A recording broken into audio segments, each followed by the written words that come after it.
What is up, everybody? Welcome to Collecting Profit. My name is Anthony, and you've come to Picksburgh. With me, as always, is my co-host Michael over at Huddle Card Collection. Make sure you guys go follow him if you haven't already. Michael, what's up with you today, brother? Oh, what's happening, Anthony? Thank you for having me again. Another great week. Absolutely. Well, I'll mention the background in a little bit, but looking forward. Hopefully, hopefully have a good show tonight, man. We always do. Hopefully, we get the chat going here. Get that set so I can see who's around, and just let's do what we do, man. Talk about the hobby. That is right. Without further ado, I do want to introduce the guest of honor today. We do have one of my favorite YouTube channels, shameless plug. I've actually been following this guy since he had like less than 1,000 subs. So I feel like a true OG of his channel. But Justin Grimes from Grimes Finds. We'll bring him on right now. What's up, guys? What's up, man? And I forgot how to do this. I see the U.S. Marines hat, man. Thanks again for your service, brother. Yeah, no problem. Does the audio sound okay and everything? You sound great, man. All right, you got some cool box on your face, man. I feel like a little low tech here. Well, we've been meaning to start this podcast for like a year. But we kind of took a break from doing social media kind of full time and really focused in on really tweaking our business and stuff. And so we're just about to start getting back into social media. And but anyway, so you've been there since the start, and me and Anthony are actually, I consider him a friend. He's been out here to our house and everything, so appreciate you guys having us on here, or me. Usually it's us, but 9 o'clock in Dallas is way too late for Gina. She's like 90 years old at heart, so she's already halfway asleep. So understandable, brother. We'll try not to keep you too late tonight either. No, I'm a night bird. I'm good. Well, actually, I'm lying.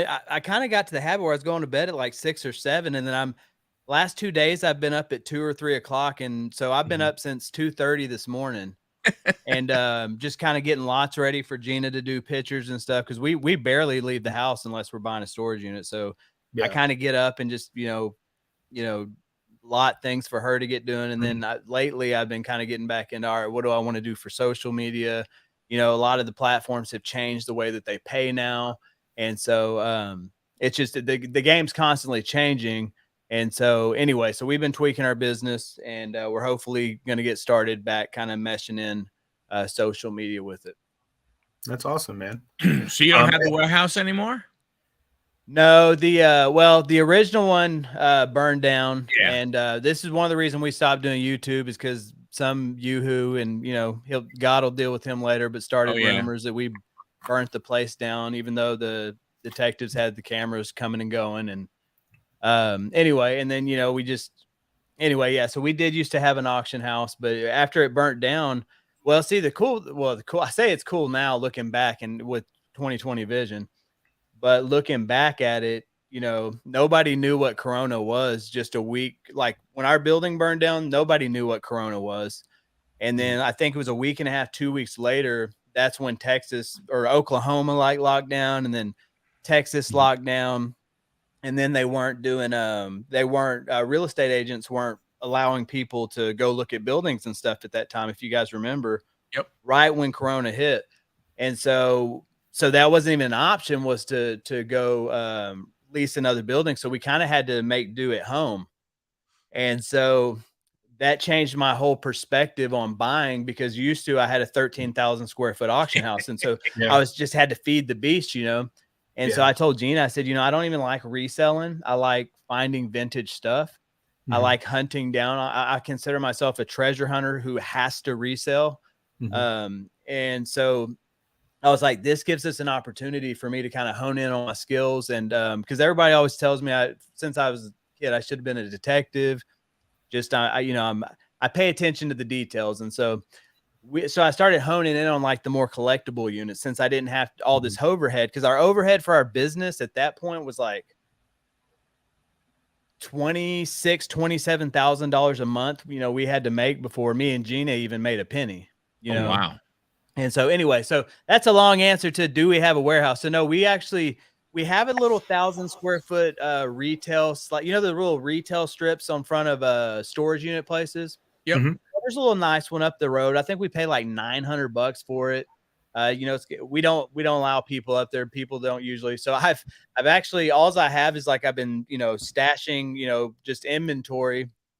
And so the last week we've actually been bringing it home because we have like, I think 4 living areas. And so we've transformed one in the back of the house to just really nice racks and stuff. Cause as well as we do, I was talking to my father-in-law about this last night. I was like, as well as we do, we're still very much unorganized, in my opinion, to where we want to be. Even though we do, I mean, I'm not being boastful, but we did over $500,000 last year. Thank you, Jesus. You know, That's awesome, brother. And all we do is buy storage units. You know, thank you, Lord. Some of that was social media too, but the cool thing is that we still have, I'd say we still have at least 80% of our inventory that we purchased. I mean, it's just been that good. Wow. So the Florida unit that we got for $2,000, I mean, we're still, I mean, I haven't even touched 70. I haven't even gone into the boxes. That sounds like fishes and loaves to me, brother. Oh man, brother. So let me tell you something. If I hadn't listened to the Lord, I'm gonna tell you something. If I had taken vengeance into my own hand, because, you know, when we kind of decided that we're just gonna take a step back from social media as a whole, it's just because it makes people act really funny, you know. And at the end of the day, I believe that the Lord tells us to let him take vengeance, you know, that it's his. And we really trusted that. We didn't come online. We didn't try to defend ourselves when the nastiest things were going around us that just weren't true. And so anyway, so I'll tell you, so you were living it, I was watching it, and I'm thinking, that is ballsy to make those kind of claims. Like, how do you go ahead and do that from where you are? Because I remember hearing, I remember all stuff, you know, the rumors and all everything was going around. I'm like, you're not even there. What the heck are you doing? And I mean, you know, this is actually this is the first time that I've addressed any of this publicly. Just because listen, it's not in my heart. Like, I'm not telling you, like, I didn't just respond because it was in my heart. No, my heart actually felt really sorry about the situation because I thought I had legitimately made some friends. We did honest work. We've always been known for honest, hard work. Anyone who knows us knew those things weren't true. And so that's what was important to us. But so, I mean, this literally, I mean, just up to a couple months ago, we're still getting links sent to us about people still talking to us. We haven't whispered people's names for 3 years, and they're still we're getting sent links to, hey, people are still referencing this. And so we took a step back to just kind of let it go away and let the Lord do his thing. And so yeah. And you know, I'll be honest, when Anthony sent me the thing and I saw your face, I'm very familiar with their face. I'm horrible with names. But it gave me anxiety. I'm gonna be real honest. It gave me anxiety to come on here. The only reason I did this is because Anthony's my friend. And we've done more communicating outside of social media publicly than we do publicly. And so it gave me anxiety, but this is the only reason this is the first time and probably the only time I'll ever talk about, because it's not in my heart. I'm not angry about it, but you know, so I think I did one time. I posted 2 things. One was just because I guess if this is what we're going to get into, we'll get into it a little bit. I guess I didn't expect up to you, this. man. If you don't want to, don't feel pressure. You know, no, I mean, I've never addressed it publicly. I haven't, because to be honest, the Lord told me not to. Then very specific. But I'm gonna tell you something else. The Lord also told me not this past September, the November before. I might even told you, Anthony, when you were out at the house. But I told my wife, I told my in-laws, and I was sitting literally on the couch, like. And I was reading through, I'm not trying to turn this into a Bible study. I was reading through Job. This is your show, brother. You talk about whatever you want, man. Well, I was kind of reading through Job, and it's like, you know, this, all these people were making these false accusations and stuff, and it didn't break his faith in the Lord. And I was just sitting there on the couch, like a lot of days, like in tears, and I couldn't get up because I was like, you know, why are these, we really, you know, we did the right thing. We tried to help people. We actually lost a lot of money on some things. And then, but the Lord told me, he said, this was after, I mean, telling you the most nastiest things, not even true. No truth to any of it. And we had the videos, we had texts, we had video phone calls. I had everything in the world, but I felt like it would also damage other people. And again, I felt like I would have been doing it for the wrong reasons to hurt someone.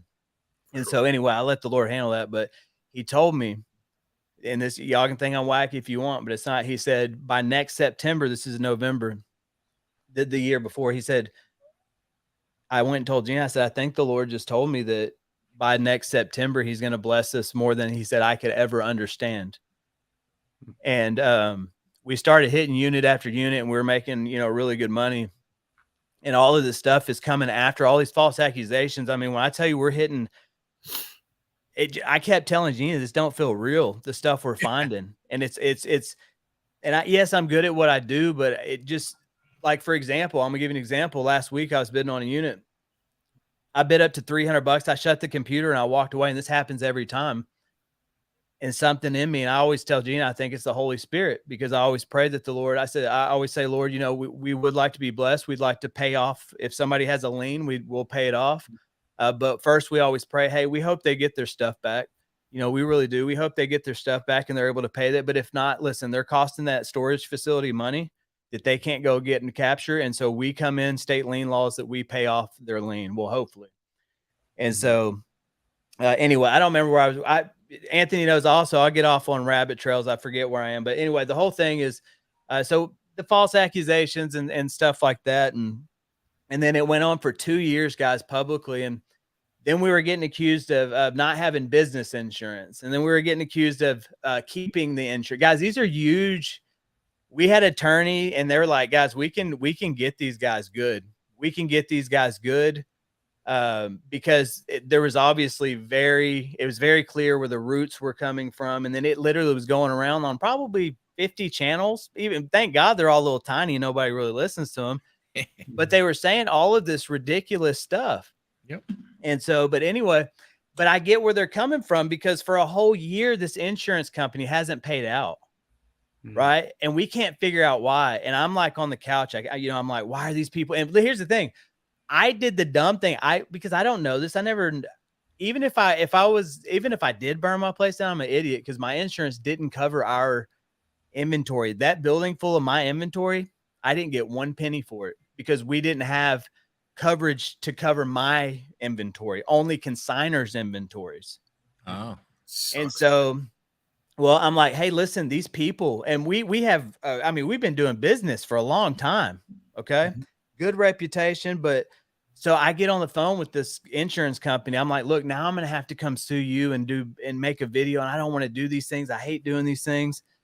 And they're like, all right, Mr. Grimes. So I get the supervisor on the phone at the insurance company. This is over a year, guys. And I get where people are coming from. They're like, oh yeah, you kept the insurance money. Well, first, that's impossible. They give it right to the consignor. Right. I don't touch any of that money. We lost a lot of money in that. And so, but anyway, so to come to find out that the whole reason it was being held up, and I'm not going to mention names here, please. And I know you guys would respect that non-asset. You don't, like I said, you don't have to mention anything you don't want to, bro. Yeah, I'm not. But now I can explain it. I feel calm enough about it. And well, and these are all facts. This is all things that can be checked. These are all things that law enforcement, everybody was aware of. But so our stuff covered $500,000 of our consignor stuff. Okay. And we're allowed to up that. If we brought in a big consignment, we could up it or something like that. Well, she's like, well, one person is claiming all 500,000. Well, I'm like, what? Nobody in the building had even close to that. My biggest guy was a card guy, my card consignor. And his was only, well, he did get ridiculous. He tried to tell the insurance his cards were worth $1 million. Okay, when I took on that consignment, I'm not going to go into it. He got over what he wanted to, and I had to tell him, like, look, I know what the book value is and all that, but you can't be doing that. Yeah. And so I'm not going to name it, but it was another YouTuber had put in a $500,000 claim with our insurance company, who I had text, I had video calls recorded. I still have them. The attorneys have them. Where that person, we didn't owe them any money. We sent them pictures of some things that were left over, and he literally told us to throw them in the trash, but then goes and tells the insurance company that he had $500,000 worth of stuff, or it was $250,000 maybe. It might have been 250. It was 250. I think it was 250,000. But it was the whole claim. And so they are like, we're confused. We don't know who to pay. And so, okay, I was like, okay. And I said, well, here. So I had to send them the evidence I had to show that, no, we don't know these people anything. One person had some stuff in the building that wasn't worth that, but we had told them 6 months before that we no longer chose to do business with them because of some certain behaviors and threats. And so we had the text messages where we asked them to we had already lost a lot of money. We paid a lot of money to do this. And so we couldn't take on any more costs. We said, we'll be happy to work with the third party, whoever, to send your stuff. So I sent them all these text messages. Well, they put in like an $80,000 claim. Wasn't even maybe $1,500 worth of stuff, maybe, but they had the option to get it back. So in the contract, it was considered abandoned a long time ago. And we could have went after late fees and all this stuff, and we choose not to do that. But anyway, so we sent them all of this correspondence. And so finally they were able to pay out the rightful people who had rightful claims. And so anyway, that's kind of the story of why we kind of backed off YouTube and just decided to kind of, we started doing shorts. Shorts were good. You know, we probably made 150,000 on shorts last year, just on ad revenue from shorts. That's a whole nother thing. We're actually going down to Houston for free. They've offered to pay us, but me and Gina are traveling down to Houston to teach a auction house and their staff on the importance of not paying for advertising these days, but to get to pay to advertise your company. And so we're kind of venturing out on some new things. So there's the kind of story on that. And again, our whole goal is at the end of the day, I don't think people think much past Social Security check and retirement. Yeah. But we know there's so much more beyond this. And so we want to live in a manner that shows that, hey, we're open to forgiveness. We're open to all those things. But also, you know, it was just, that was very hard. Now you could see why that was very hard not to come online and defend ourselves. And we had all the proper things to do that. But sometimes that's where those moments of faith, I feel like, step in, and you got to trust God, because we're men, you know, and I'm not the baddest dude in the planet, but, you know, I used to be a legitimate cage fighter. I've been in, you know, I'm a Marine. I'm not, listen, it's all in my instinct. It's in my instinct to defend my honor and to defend my family's honor and my business honor. But the Lord told me, he said, keep silent and he'll take care of it. And he said, basically, because of my obedience. Oh, so anyway, a week before September hits, and he kept telling me that. I kept telling Gina, and I always feel so crazy sometimes going to my wife, and I'm telling her this. And then it comes, and then we bought that unit in Florida for $2,000, guys. Go check the videos. The last week of August, right before September, we probably got over $1 million worth of inventory for $2,000. Not only that, a storage company or a moving company stole half of it, and I still have $1 million worth of stuff. I've still cashed in over probably 150,000 on the unit, just that one unit. And I'm telling you, we've had amazing units. That's not even the best unit. Yeah. But you know that we sold one card out of there with our buyer's premium, because we own the company. I think we got almost 14 grand for one card.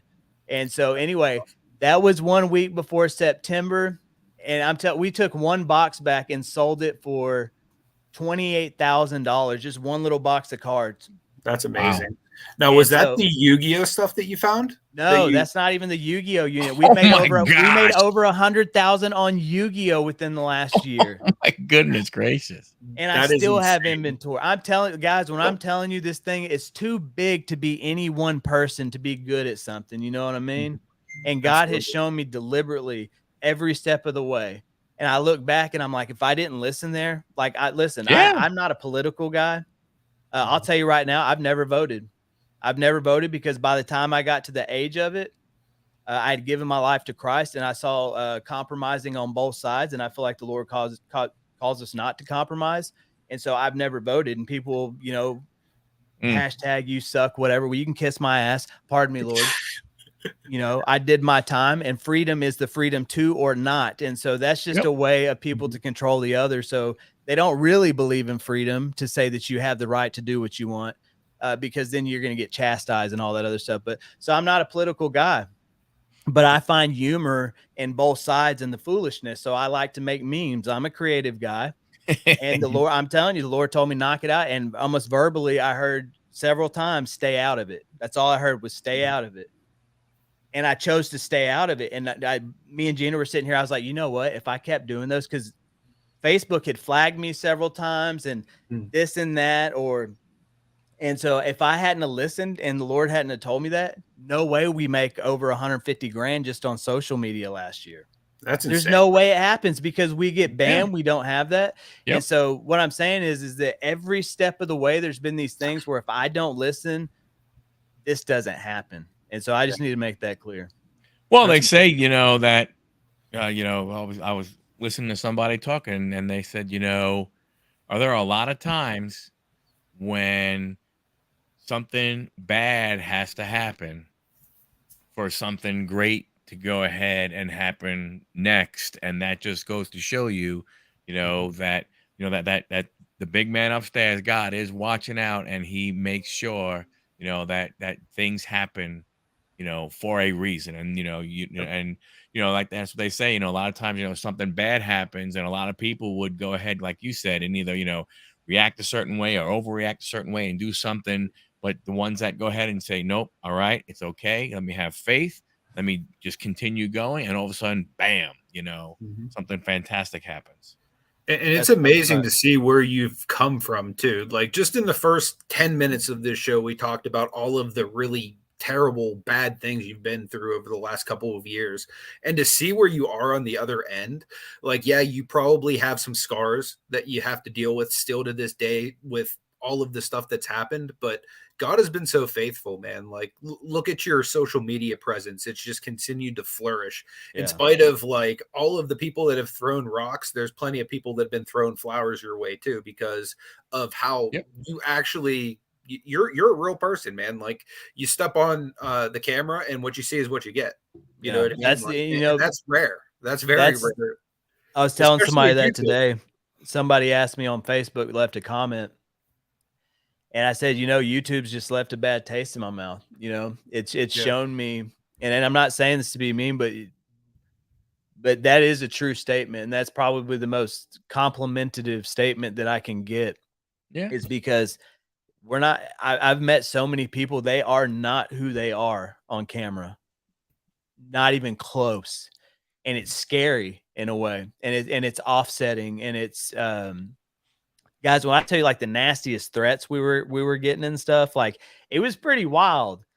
But it just showed me, it made me sad in my heart, if we're being honest. It makes me sad that especially grown adults, because most of the things that happen on here, we're all grown adults. You know what I mean? And at the end of the day, there should be conversations to be had and not like high school. It was just, anyway, it was very hateful, and it was very dark and demonic almost in some ways. But anyway, I appreciate that, because I was just telling that guy on Facebook today, I was like, we kind of backed off YouTube just because it's left a bad taste in our mouth.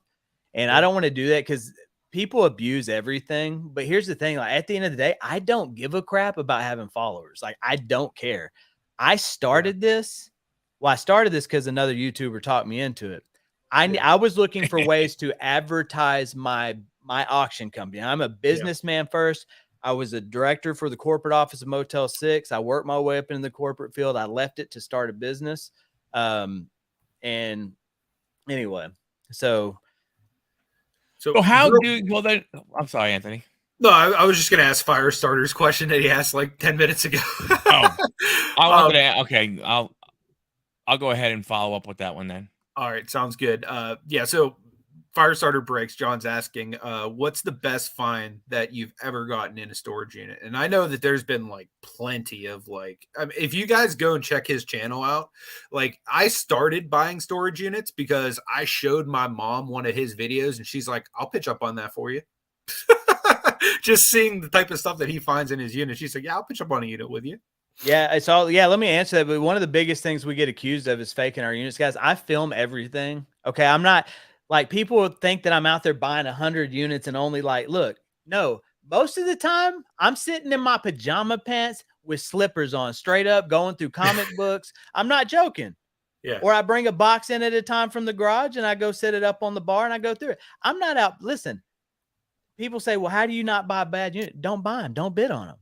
You see what, I mean, listen, I teach everybody every time in a unit, I tell everybody why I bid on it, and they're public. Guys, this is all public auction. Do you know and what your stuff is it all online, or do you ever go to the 90% of my no, well, I say that I might go back to the lives tomorrow, but it's just usually junk. All the good places are online. Okay. The online storage game, a lot of people whined about it, but I thought it was like, I'm a business guy. I was way ahead of the online auction companies here in Dallas, Texas for sure.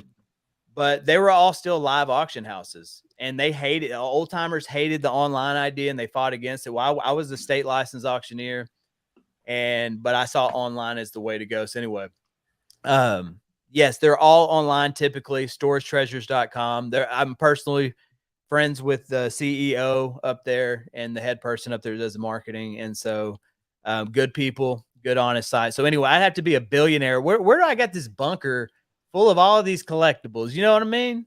Like, where am I going to buy these hundreds of thousands worth of stuff? And you got to be a bigger bozo to believe that than the truth that I'm just buying them at storage auction. So my best unit, I can't tell you, man, the Lord is bad. Like, I get why people think that we fake them. I get it, because we find amazing stuff. I tell Gina, at some point, I feel like I'm going to be like, man, this is just, like, oh yeah, it's just, but it's not. I'm passionate about it. And I'm like, I'm blown away every time. For example, I was telling you a second ago, the unit I bought last week, and I only buy 2 to 4 units a month. That's all I buy. Really? That's all I buy. And I still have it built. Like, when I tell you I have so much inventory, I have so much inventory that I haven't gone through.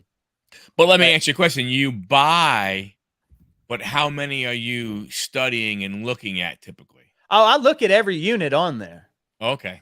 I look at every unit on there. But to be honest, it's like, listen, I kind of see it as a way of not being greedy, because there's a lot of buyers around here in Dallas, and I don't need more units. I tell Gina, we don't need units right now. I could be on there looking every day, because listen, I know I'm missing a lot of great stuff and cheap. Listen, I'm not out there the dude buying units for $20,000 or $40,000. Have I bid that much? Yes, but I'm not that guy. My best units have been like this last one that I just won last week, $520. And it was the one I bid on it. I bid up to 200, and I was like 300. And I was like, I don't know. I just, cause I didn't want to really get out of the house. I'm gonna be honest. And so something in my gut told me, no, go back. So I opened it and I bid on it, won it for 420. And here's why I bid, because it had blue tubs stacked up. I saw 2 Funko Pops, but I'm gonna tell you right, Funko Pops don't get me bidding on units. Okay. It's not a lot of money. It's real exciting and everything. Now, if it's a piece of the puzzle, all right. But if it's solely a Funko Pop, that don't get me excited. So I saw a couple Funko Pops. The pictures were pretty bad, but there were stacks of blue tubs, and they had letters, just little white things taped on it, real crappy, cut out pieces of white paper, and they had just A, B, C on each tub, just one letter. And that's why I went and got Gina. I was like, I said, look at this. I said, what do you put in tubs like that? This is a conversation around my house every time bidding. I'm always asking Gina, and she doesn't ever really have an opinion. She's a good wife, and she sits there and helps me think through it. But I'm like, I was like, it couldn't be paperwork. Nobody's got that much paperwork. It's a personal unit. Didn't look like a business unit. And I told her, I said, it's got to be comics or cards. It's got to be comics or cards. And so I said, I'm going to go on it. So I threw in a $600 bid. I won it for $520. And that was just because something was telling me. So we get there, you go watch the videos on Grimes Finds. But I let Gina, she pops it open, and bam, comics. Just bam, comics. We found the first Harley Quinn in one comic. We already sold that with buyer's premium for like $715. Wow, that paid for the unit and the trash bill. You know what I mean? That one comic, we still have 50 tubs of comics to go through. I quickly forgot about the comics because, well, it belonged to a jeweler, and that was her personal comics. And so then we started popping open things, the gemstones, bags of gold jewelry. Like wild. for $520, we've already cashed in, I think 13,000 on it just by running 2 small auctions. That's on a $520 thing. And we're uploading another big auction out of it. Actually, it'll be up Friday. So look, that's a $520 investment. Guys, profit margin is everything in this business. I don't give two craps if you're out buying the biggest expensive units or if you got $150 million in sales. It don't matter if you spend $160 million on the product. You know what I mean? Yeah, it just don't matter.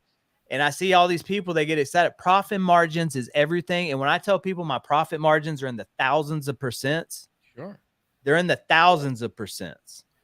Yeah. Because that unit, I was gonna say, I still remember you preaching back in the day, like the best ROI you'll ever get is buying storage units because the amount you're paying per piece is so low. You can't get it. You got guys out trying to buy collections.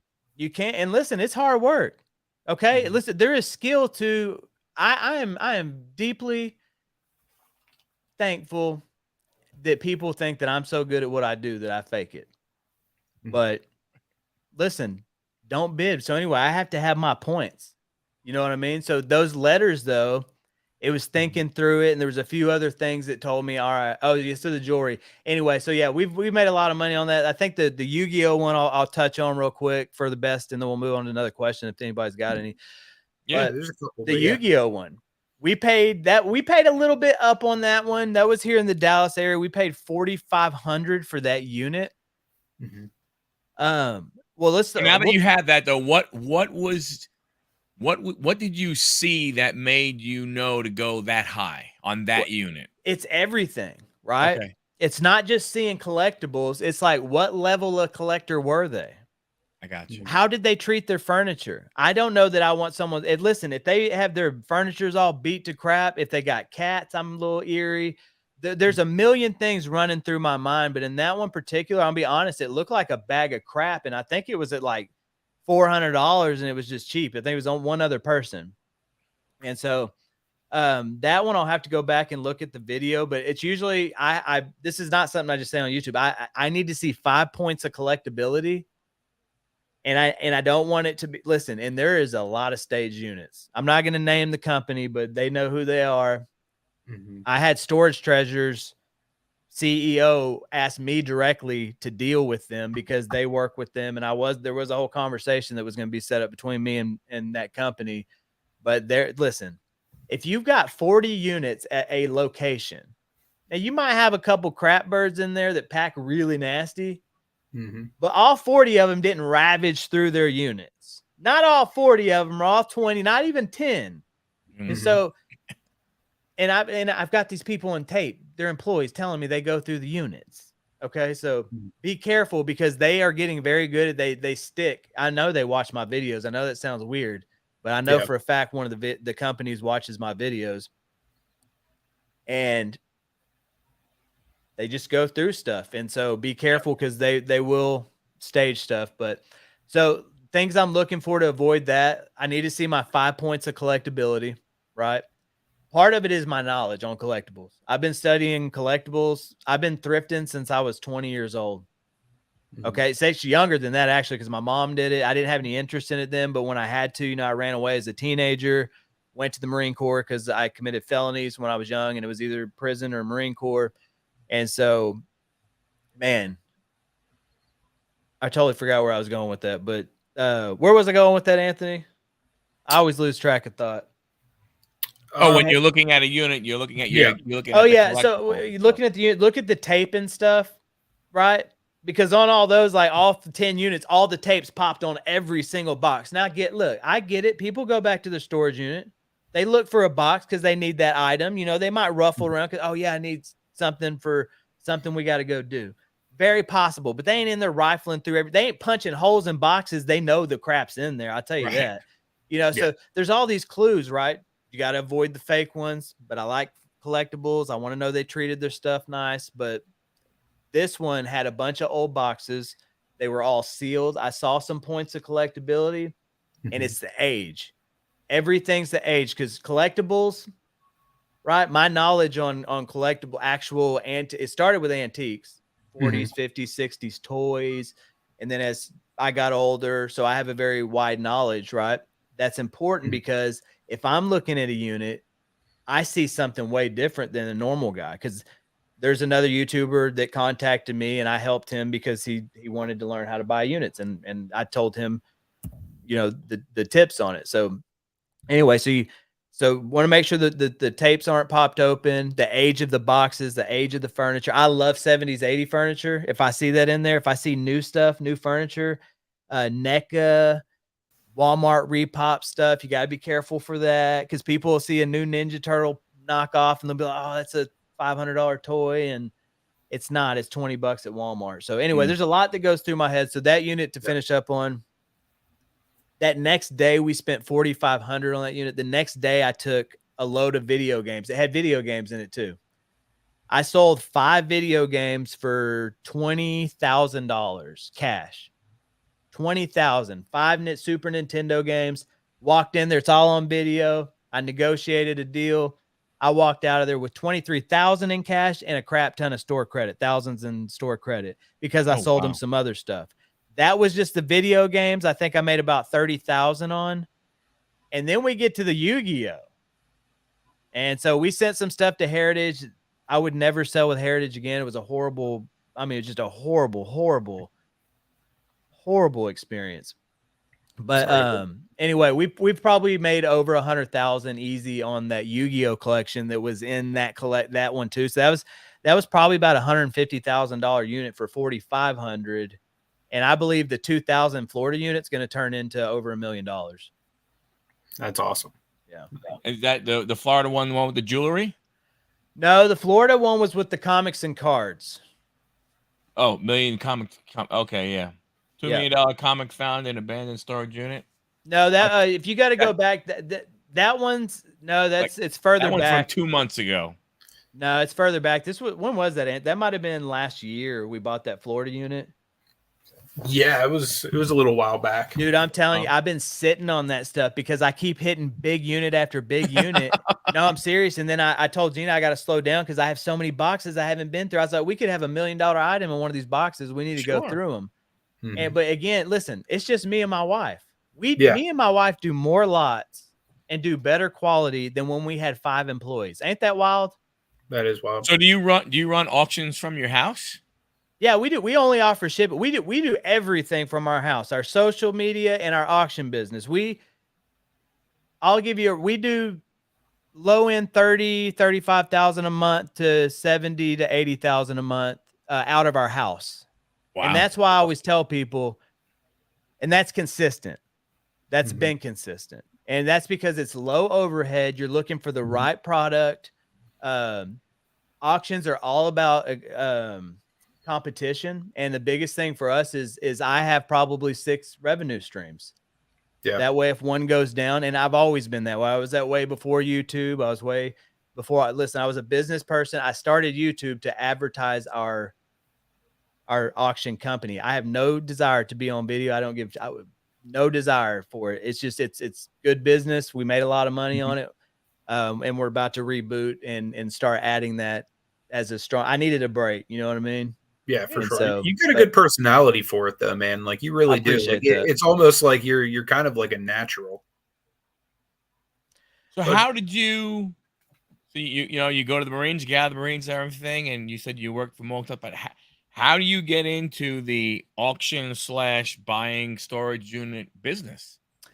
Well, so we grew up very poor.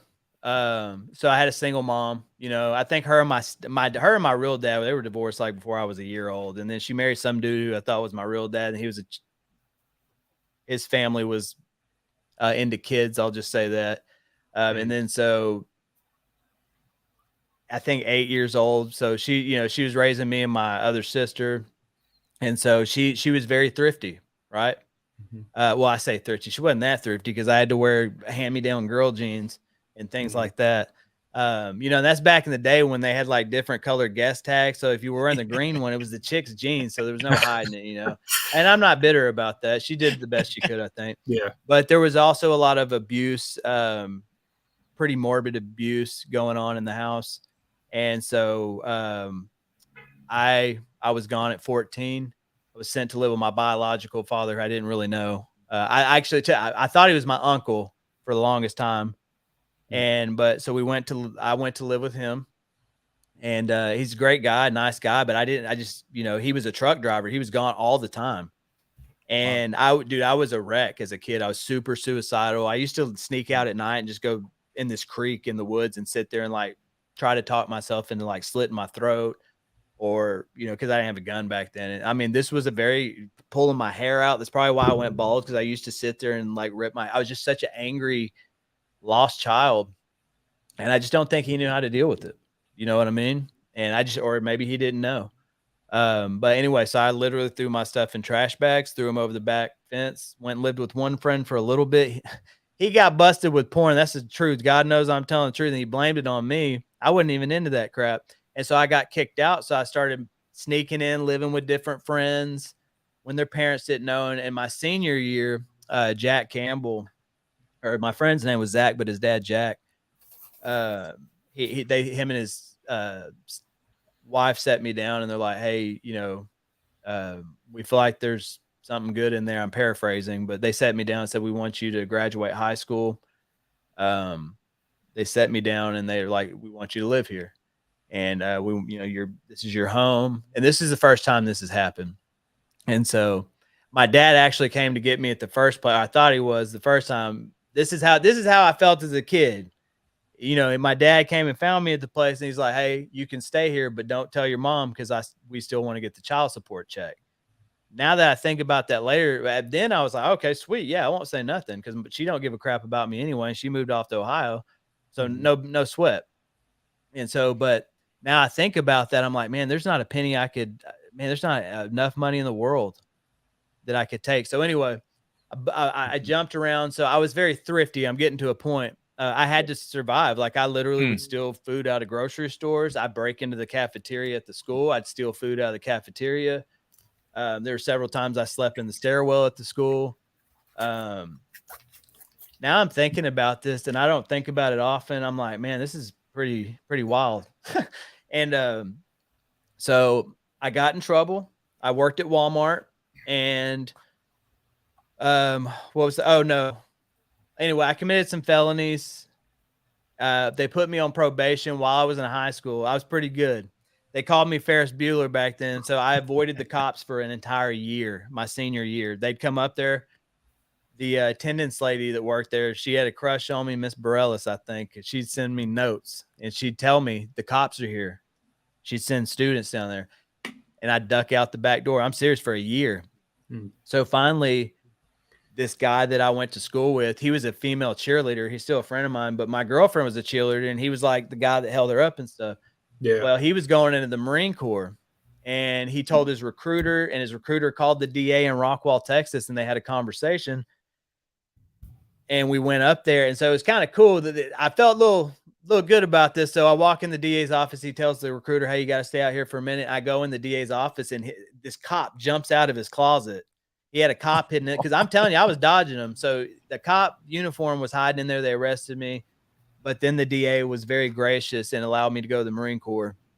And so all this time, I'm like having to find clothes, thrift stores, things like that. Not really on the whole value of finding toys and things like that. I love toys and stuff like that because we didn't have them. But so anyway, we started, I was married, and I tried to start I was buying antique furniture and refabbing that. I was flipping old antique tin toys, things like that. I got into, so out of high school, I don't have any college education, none at all. And I went in to get a job at Applebee's. And the guy said, this was after 9/11. He's like, I'm not going to have a Marine waiting tables. Would you like a manager job? So I went in for like $213 an hour. He offers me like a job at like $47,000 a year plus bonus. And at 22, that's amazing. Yeah. With no college, I had dudes going to college trying to get a job like that. And so, but I quickly started working with men who were in their 50s and 60s. They had been in the same position, because in restaurant management, your salary caps out, right? Yeah. You can only go so high, right? Those big corporations, Chili's, well, there's only one tiny corporate office. You know what I mean? There's not a lot of those positions. There's not a lot to work towards. Well, I told myself very early, I don't want to be like that. I don't want to be here at 50, 60 and capped out on a salary with no end in sight. Just trying to build a SSN, Social Security check. And so, unfortunately, my ex-wife decided she didn't want to be married anymore.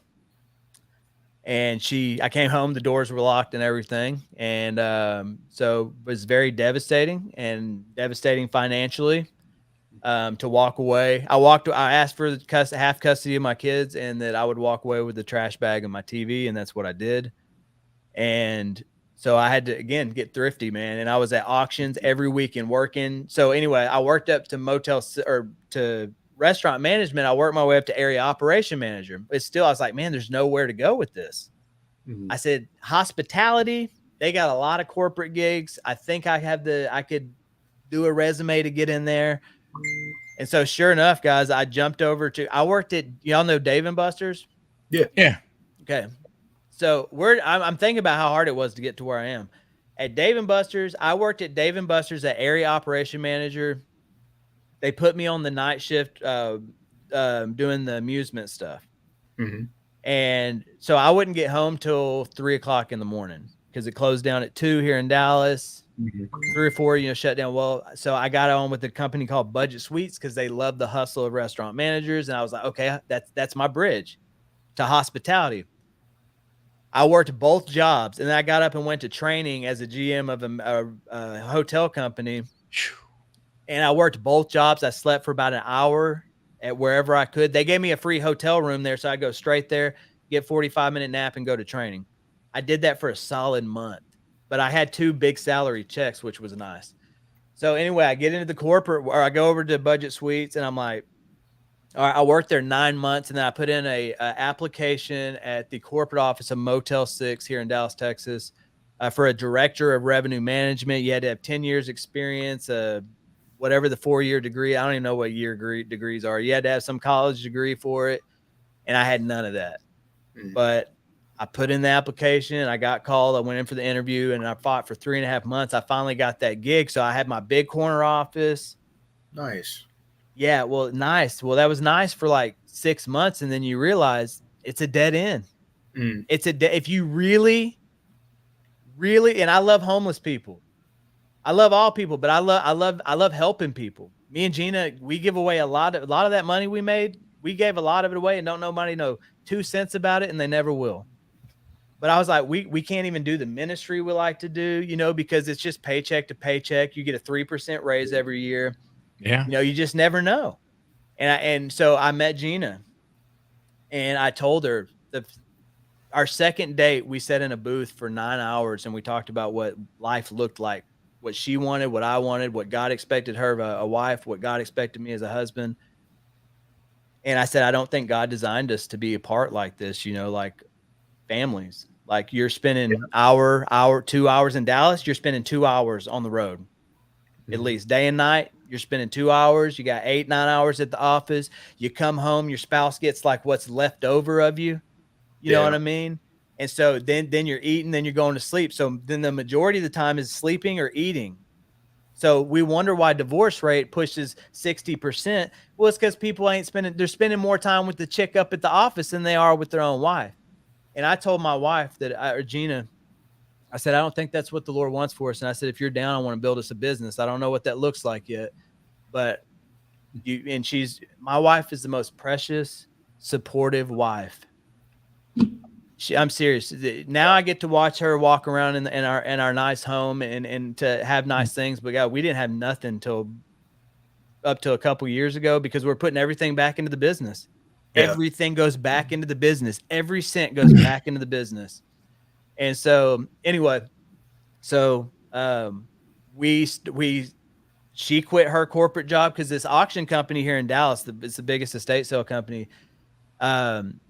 I borrowed $10,000. This is over 10 years ago. I borrowed $10,000 from my mother and father-in-law.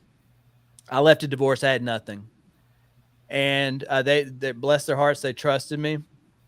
We took that. We bought inventory of a toy store here in Dallas that needed to liquidate. And so I bought it all. It was like $50,000 worth of inventory. And I was still working my corporate job. She's working hers. I was like, hey, we don't have time to do this. So we just started consigning. So the checks would come in from, different auction houses. Mm-hmm. And so, but I loved it. And so anyway, they asked us to quit our jobs and partner with them to open a second location here in the Dallas area. The auction company did that with you. That's pretty cool. Yeah. And so, awesome. It sounded pretty cool. The first time is that so when they asked us, me and Gina went up to a Mexican restaurant. We had a margarita each and a taco waiting on them to get in town. And they said, well, they're super uber, I would call unbiblically religious. And so the first time they're like, did y'all drink? And then they're like, well, we're going to need to talk about that. And I was like, no, we ain't have nothing to talk about. I'm a grown boy. And listen, I'm not leaving my corporate job that I worked up to answer to people.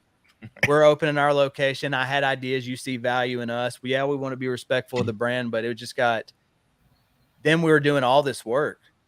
And the guy says, hey, Gina quit her job. We're hurting financially. And he's like, hey, they controlled all the flow of all the calls, everything. And so he's like, hey, quit your job. I'll give you all the estates you can handle. I quit my job. They didn't give us one estate, not one estate. It hurt us so bad. So we had to branch out, and we either had to go get jobs, or I said, I thought, in my opinion, what they were doing, I thought I could do it better. And not that they're bad at it. I just thought that I saw some things different that I could do different. And so we chose not to get jobs, and it sucked. We had to sell our house to keep our business going. We went through a lot of ups and downs. We probably didn't make any real money for probably 7 years. And I told Gina when this happened to that booth, I said, it takes 10 years. 10 years is what I told her. And we're a little over 10 years, but we were sitting down talking, and I was like, the Lord's been so good to us. I said, this just doesn't even feel real to me. It doesn't feel real to me for the first time in my life not to have to worry and things like that. So the whole, okay. So I don't remember what the original question was, but there's the answer. Yeah. The original question was how you got into doing storage units, and you tied up that perfectly. It was about family. And you know what? We did it, and I get to go to anything my kids have. Anything. I mean, that's awesome. Just, I'm telling you, families are torn apart because they don't. I tell every dude I meet on the street, every dude I meet at the auction, I ask them, are you doing social media for or first I'm like, are you working for yourself? You have a lot of people running around there calling themselves business owners. You know what I mean? And I don't mean this to be a knock. This is how I feel. I feel like it's the truth. If you're an eBay seller, you're not a business owner. Now you work on your own, you work from home, but if eBay shuts off the switch, you're done. Right? Mm-hmm. When people have any control over you, you don't own the business. You only own the business when no one has control. No one can pull the plug. So if you're a Macari, you work from home. You got your own little business going. But if Macari pulls the plug, your platform's gone. Right? Yeah. And I've seen that in the past with certain people that have YouTube channels that sell on eBay getting suspended, and then and then they might go to a different platform, but I mean, even other platforms may not have the same following as eBay, or if you sell niche stuff like, say, sports cards like me, you know what I mean? eBay is kind of the place guys that want to buy sports cards are shopping, Well, so let me tell you something. Let me tell you something, guys. And this is, listen, I tell people till I'm blue to the face. I feel like I give people a blueprint. I'm being sincere. Stuff that people would charge, advice, that people would charge for. Because here's what I want. I want every person I meet to have control over their own life. I want them to not worry about money. I want them to see their family when they want to see their family. I don't want to see, I want to see people in control of their own lives. And if you're an eBay seller only, you're not in control. You do not own that business. eBay owns that business. Now, listen, people are like, well, you only have high bid. No, listen, I sold my business. They backed out because a month into, they said it was a lot more work than they thought. They had employees and still weren't pumping out as much as Gina were. And I guess it's just not for some people, but I was able to sell my business. Why? Because I own my customer list. Every time somebody signs up, it belongs to me. I own that list. If eBay can't pull the plug on me, I can start up my own app tomorrow and put my own things in. I use HighBid because it's a good it's just third-party software. Right. You can sign up for HighBid, but you don't have a customer base. For the last 10 years, what we've done is we've built a massive customer base. Listen, a lot of people brag, oh yeah, I got all these email lists and stuff, but are they current buyers? Where the heck did you get those? Are they auction buyers? Right. So the right crowd, that's the thing with Whatnot. I'm just having a hard time getting behind Whatnot because I feel like they're having an identity crisis as a company. I think they want to be a social media company. And so what you're seeing is rooms full of people chatting and not buying. That's not a smart way to do it. But if you're a Whatnot site and the app goes under or you have a bad day on there, you don't own that stuff. You don't own the customer list. They own all that. They control it all. eBay, they own all of that. They control all of that. So I always encourage people, get you something like a HighBid of software. Start today building your own customer base. Okay. I mean, I'm not going to tell the price of it, but I have something of value. I have a customer base. I have a process. I have something, a business name with customers, with a marketing foundation, with views tied to it. I have an actual business that I can take and sell someone. Mm. Does that make sense? Yeah. And so, but that was my intentions. I always from the get-go said, I will control whatever I create. I'm not putting time and energy into eBay so that at the end of it, I have nothing to sell. And I'm not knocking eBay buyers. Listen, I'm not knocking it. Do your thing. I'm just saying for me, at the end of the day, if the good Lord don't come back soon and I get a little bit older, I'm going to sell that sucker off. I'm serious. Yeah. So I just encourage people. Who are you investing to? Are you investing into yourself and your own business? Or are you investing into something you think's your business that can have the carpet ripped out from you? Just something to think about. Well, son of a gun, I never thought of it that doggone way until you just went. I never really did either, man. Your dang mouth. That's all I do is think, guys. No, but you are. Darn you, man! No, but in a great way. It's like, I just, honest to goodness, never, ever. I always, look, Anthony and I, we always knew, right? We did Amazon, but we always knew that we were linked to them, but I never thought about it the way you just eloquently said it. And it's like, for crying out loud, duh. Yeah, you're right. And I listen, at one point I got offered, I think $350,000 for them to buy my online auction company. That was just 2 years ago. $350,000 somebody offered me to buy my email list, to buy all my social media platforms from me, my accounts and stuff. $350,000 right there. Listen, it's only going to go up in value. So that's what I'm saying, guys. Who are you investing into? And listen, it can change today, but most people won't because they're afraid. And here's the deal. Another piece of advice I'd give you is you have to listen, eBay stuff sits on eBay. Okay. Mm-hmm. I have a buddy, eBay seller. To me, it's money on the shelf. Listen, most of the times I don't. Heritage got only could get 7,600 for a card. I was able to get 13,500 for out of my auction company I own. There's nothing special about Heritage. Auctions are all about having the right bidders there at the right time. There's nothing special about it. Yep. And giving good customer service. Mm-hmm. So, where was I going with that? So a HighBid is what you use. If people want to find you, is it that they just go to HighBid and then search for Grimes Finds? Yeah, and so we have our constant contact signed up to that. So I'll give you an example. So when we thought we were going to get out of the business part of it and we were just going to travel, right, and send the stuff back to this company. Actually, I won't go into that. But yeah, so anyway, so if we at the end of the day, I can sell it. I have something to sell. Now I can't sell anything about eBay because I promise you're going to be wrapped up in a lawsuit. You start doing something like that. Right. So there was one other piece of advice I was going to give. Oh, what was it? I can't remember. It'll come to me.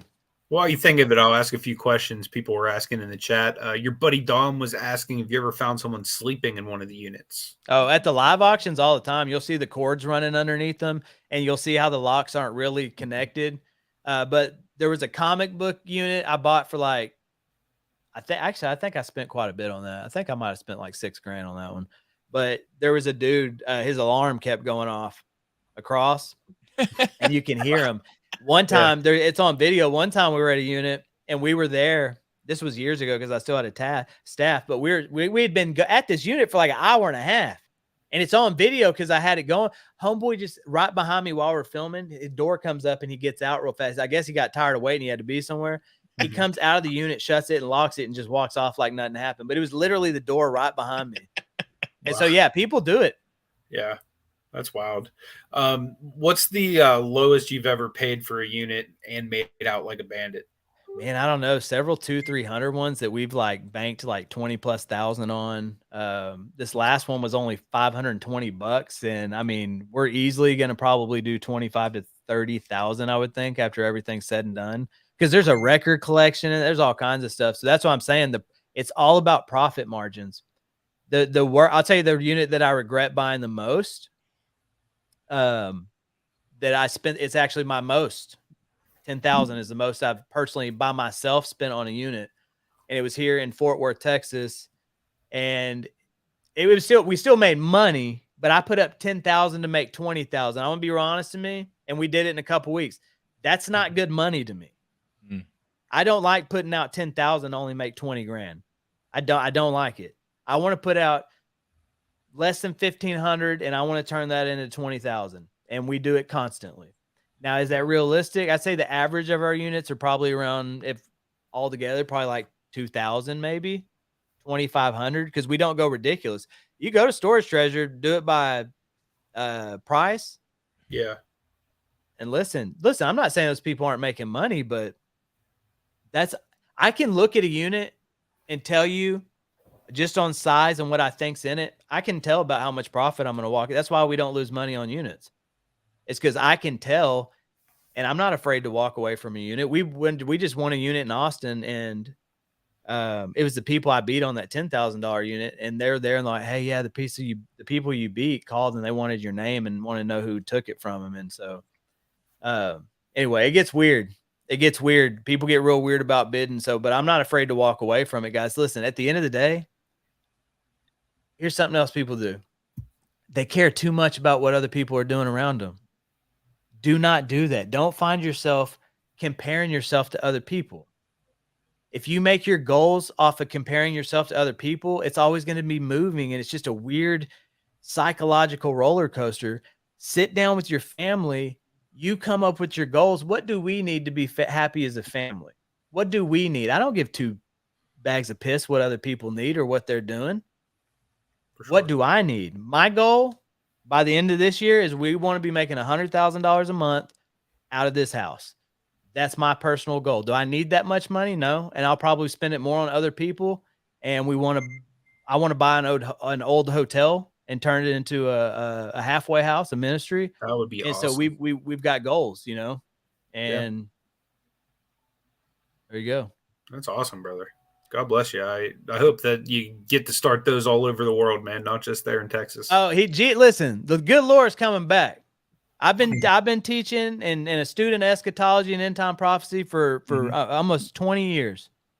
Mm-hmm. I was just sitting down with my in-laws. I told my wife when I first met her 10 years ago, I said after 2018 to 2028, there's going to be some weird sickness and all this other stuff. Didn't nobody know about Corona. And I told my wife I've told millions of people this, that it would happen after 2018 because it would happen 70 years after the rebirth of Israel in 1948. Because for 1900 years, there was no Israel. So all these yoo-hoos that said, oh, Jesus is coming, all this and that. Well, the Bible's clear the Jews would be scattered, and that couldn't happen until they were brought back. Historically, we know that the Jews were brought back and given their land overnight in 1948. Jesus said the generation that witnessed that, some bad things were going to happen. And so it's not because I'm a smart predictor. It's because the Bible said all these things. And so 2020 rolls around, I'm getting people calling me, hey, man, weren't you talking about some sickness? This is weird. We're on. I say, yeah, it ain't. I'm not special. It's in the Bible. Read your Bible. But anyway, the point of saying that is I don't expect to grow old. I expect to be in the presence of God, hopefully, in the next couple years. Yeah. I've literally always said that if I have to go out, I want it to be in a rapture. So I feel like that'd be like the most humane way of taking me out. Unless he wants to send the chariot like he did for Elijah, I'd be down for that too. Well, rapture sounds mighty nice right about now. Hey, I tell you what, the world's getting wacky, ain't it? The world's getting wacky. But listen, at the end of the day, all God wants us to do is to love him, to honor him, and to tell people how he saved us through his son. That's all he wants from us. He wants us to, God created us to enjoy life. He enjoyed us to enjoy family and all these other things. He wants us to enjoy life, but he also wants us to honor him because he deserves it. And I think if we do, I'm not going Joel Osteen on you, but I believe that the good Lord honors those who honor him, or at least try. Look, we're imperfect creatures. You just got to give it a shot. Absolutely. And that's what I think that's one of my favorite parts of your channel is essentially it's not I mean, it is a Christian channel because you are a Christian, but it's a storage unit channel, but you still get the gospel, but you don't get the gospel like you would on church on Sunday. You get the Monday through Saturday Christianity, which is what I love. Cause that's like, so growing up, my aunt used to always say, look, a lot of times families are, like you get this picture that you're meant to be like the Brady Bunch, but real life families are more like the Bundys. You know what I mean? 100%. You go through issues, you have problems, but when it comes down to it, you love each other and you stick together. You know what I mean? Like, and that's why YouTube was real. That was why it was a hard knock for us, because like what you see is what you get. And there's just one person in particular, like I was so thrown away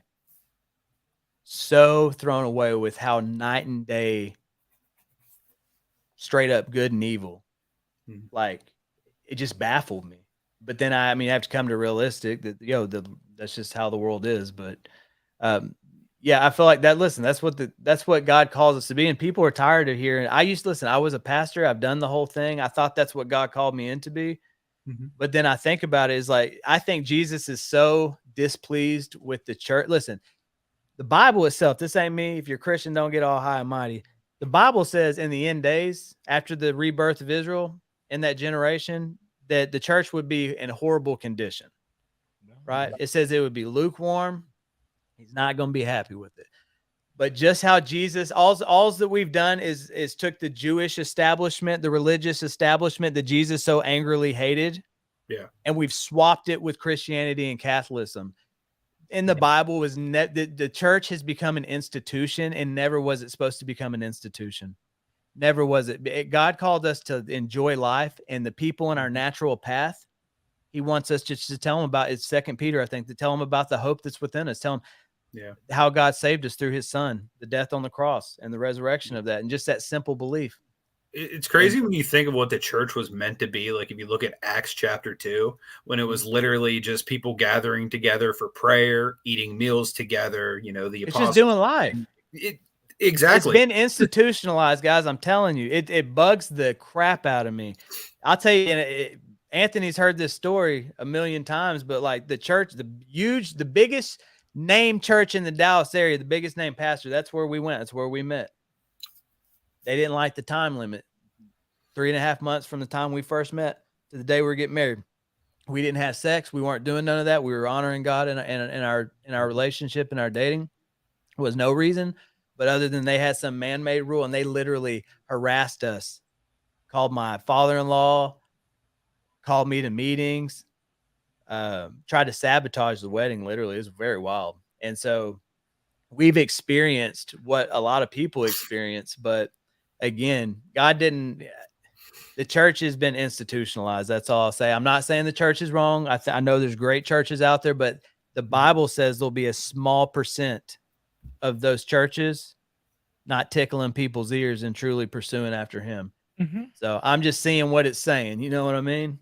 Don't shoot the messenger. Absolutely. I mean, I've been a part of some, bad ones in the past myself, so I totally understand, brother.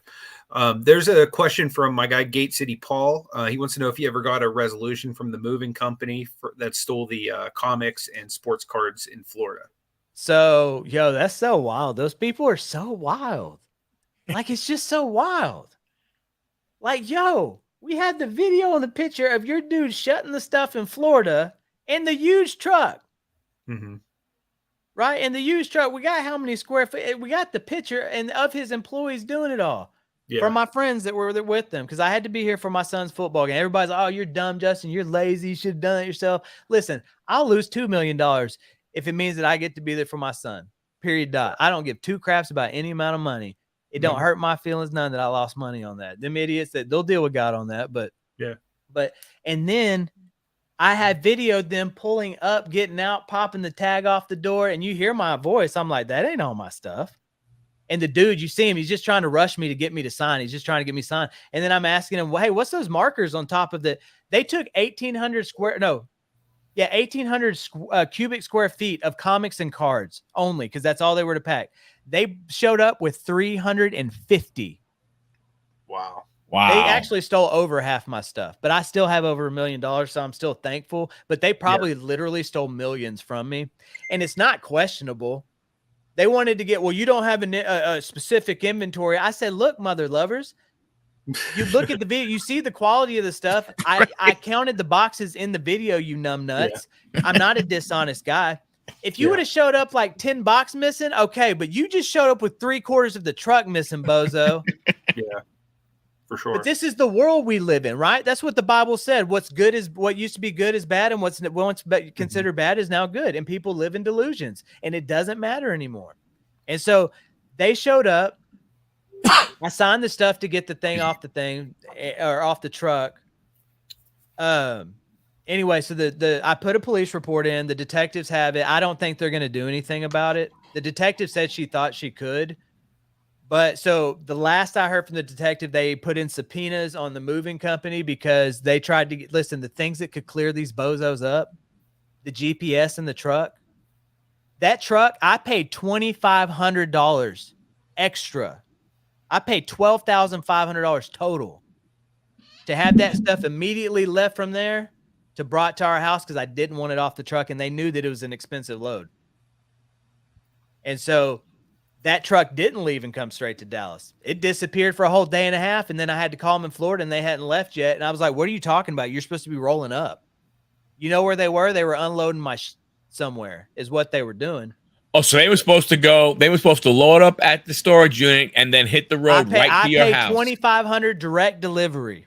Oh, wow. And I said, why? And you know how I caught them? Because the trucks had different lines on the roof. And I asked the guy when he's here, you asked me in the video, I'm like, hey, what are these lines on the roof? I said, why'd my stuff come off the truck? This ain't the truck you picked my stuff up in. Mm-hmm. And then so I got them caught all up in these lies. And then I'm like, all right, then I didn't tell them all this first. I'm like, okay, well, what about the truck? They're like, what about it? I'm like, what about I said, did y'all put the markers on the truck after you picked my stuff up, or did you erase them off, or what's going on? You know? And then, oh, okay, well, yeah, we did. We brought it back, and I guess it was unloaded overnight. I'm like, why? I paid for it to stay on that truck. So anyway, I have all the video calls. The police have all the evidence, but they had to subpoena the video and the GPS because the moving company refuses to give it over. They could show them, they could prove their innocence. So I know they took the stuff. Somebody in their line took it. I don't know who took it, but listen, all I know is they shut that door, and somewhere they took my stuff like they weren't supposed to. It got switched onto trucks. So what they did is they went through my boxes, probably took all the graded stuff, and probably took millions of dollars worth of stuff. But I don't care. Listen, the good Lord's coming back. I don't care. That's on them. They'll answer to God for that. Listen, that's the way I see it. God blessed me with that, and they stole it from God. That's not a good thing to do. So listen, I'm cool with it. I've moved on. Yeah, that doesn't work out for you in the long run. I've assumed I'm not getting it back. I've written it off. I don't even really think about it anymore because I'm like, how could I still be upset? I've made so much money on a $2,000 investment. And that's what I'm talking about, guys. You can be bitter, and I could invest money into. I could go after them with lawyers right now, and I could wreck them. I could wreck that company so hard. I've talked to attorneys with the evidence and the phone calls and everything that I have, and with them refusing to work with the detective. I have them. I could sue the you know what out of them, but why? That's wild. I wonder if this is something that happens a lot with moving. It does. Yeah, 2 weeks before, that same company moved somebody to Texas, and all their expensive art was missing, and it was on a review online. The reason I ask is moving to California, I had like a Darius Garland autographed basketball and like a bunch of other like high-end collectibles just magically not make it to it's California. notorious, bro. They're Moving notorious. back, I had like a Sleep Number bed that like reclined and stuff for my back. Half of the bed didn't show up. One of the remotes didn't show up, and none of my TVs showed up. Yeah. And then upon filing a claim, the company says that they'll give me $77 for everything that's missing. Meanwhile, it's like a $5,000+ bed alone. Yo, this moving company probably, I know they stole hundreds of thousands for sure, but they probably stole millions from us. But at the end of the day, like I don't care about money. We were blessed to do very well, but again, I probably say we give out, we don't keep a lot of our money. And you see me, I don't listen, I'm still wearing storage unit clothes, and we have one vehicle, we have one truck, because I don't want another payment. We could afford one, but I just don't want, we're very cheap. I think probably pretty cheap people. Good stewards of the money that God's blessed you with. Well, a lot of people are like, the market when we moved last year, the housing market was horrible, and I wasn't buying at those prices. So we rented, and we pay $4,500 a month in rent. In Texas, that gets you a lot though, but check it out. That's all my overhead. Yeah. We have a very large house that we can keep the business separate.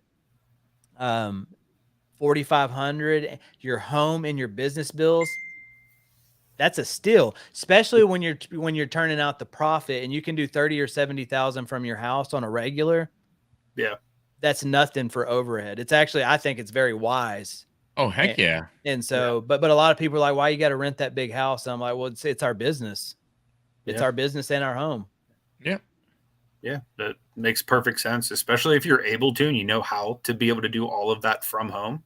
Yeah. I mean, I used to pay like on our mortgage and stuff, a couple grand, and I'm paying $6,500 for an auction house. That's just two bills. Yeah. And I'm doing more in sales, higher profit, no employees out of the house. Yeah. At $2,000 less. And I'm building my own business. Again, it looks invisible, but I have a paper business, a legitimate business that I will sell someone when we're done with this. Yeah. I mean, regardless of if it's brick and mortar or not, like it's generating a lot more money than most brick and mortars do. So that's brick and mortars. It's dumb, guys. Brick and mortar is so dumb these days. I mean, it doesn't make business sense. It just doesn't. We're in an online world with the shipping capabilities and the reach that we can get online now. Yeah. It doesn't make good business sense to have a brick and mortar. And I've done it all. I started off thinking I wanted a 50,000 square foot auction house. But I quickly, Corona made me change my view on that. So I've done both. I've done the big business, brick and mortar. And I tell everybody the way it is now, man, for your family and for your freedom, like 80% of the day I don't get out of my pajamas. That's awesome. We leave the house to go to do family stuff, but we only leave the house to go pick up the units. Like we do everything from here. Yeah. Shipping company, they deliver our boxes, our peanuts. We have them drop it off here at the house. That's like awesome. Everything's delivered here.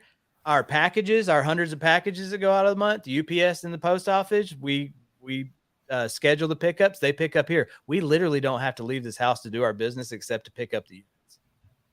That's awesome. Yeah, that's really great. It's all about lots, guys. If you can pump out lots, pump out lots. Don't sit there and I'll put this on eBay. I could get $10 or $15 more. Here's the deal. This is a tip. Seriously. I watch so many people hold on to stuff for a few extra bucks, right? I have guys around here, they'll buy a unit and they'll piece it out for a month and a half, 2 months, right? And at the end of the day, they might have got 10% more maybe than running at auction. Sometimes we do way more. But they might have got it. But here's the deal. I flipped 3 more units by the time they're still messing around with that one unit, waiting for 10% more.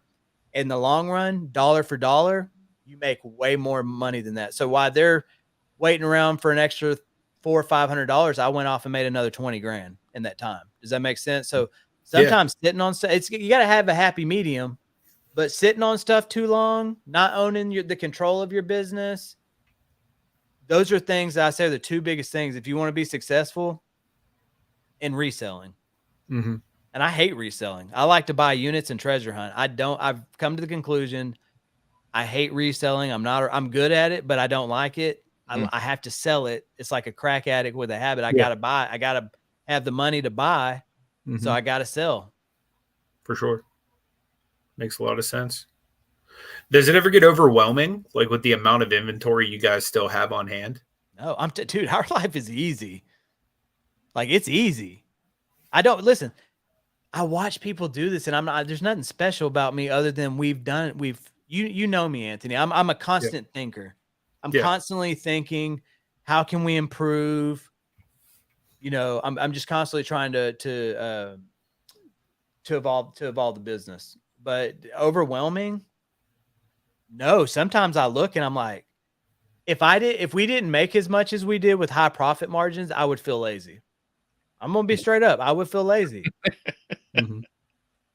Because when we go to units, you see how I do it. Yeah. I don't buy a unit unless I can factor in the trash.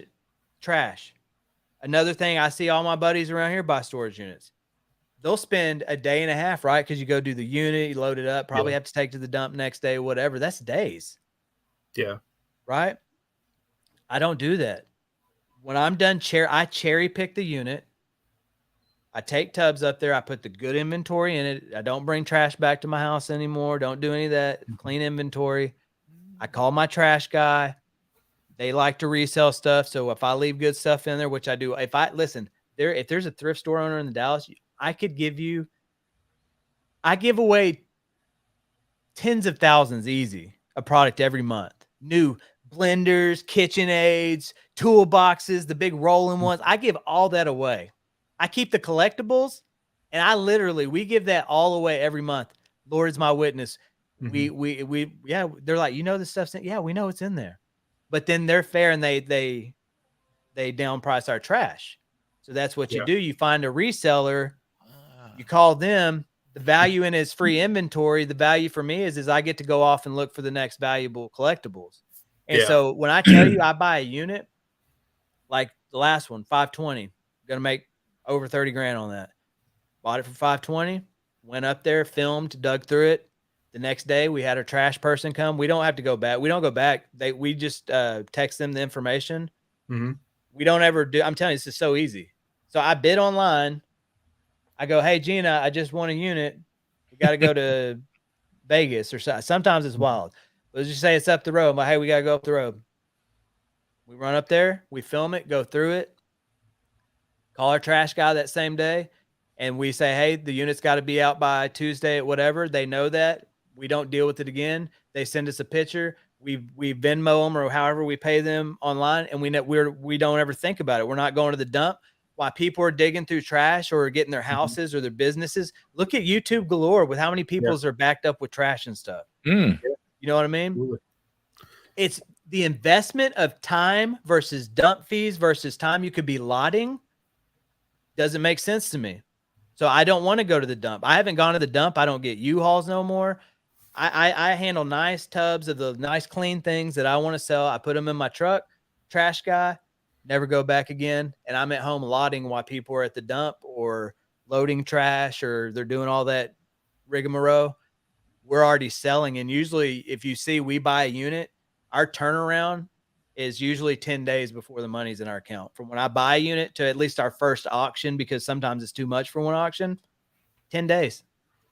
From the time you buy it, pick it up, you lot it, you ship it out.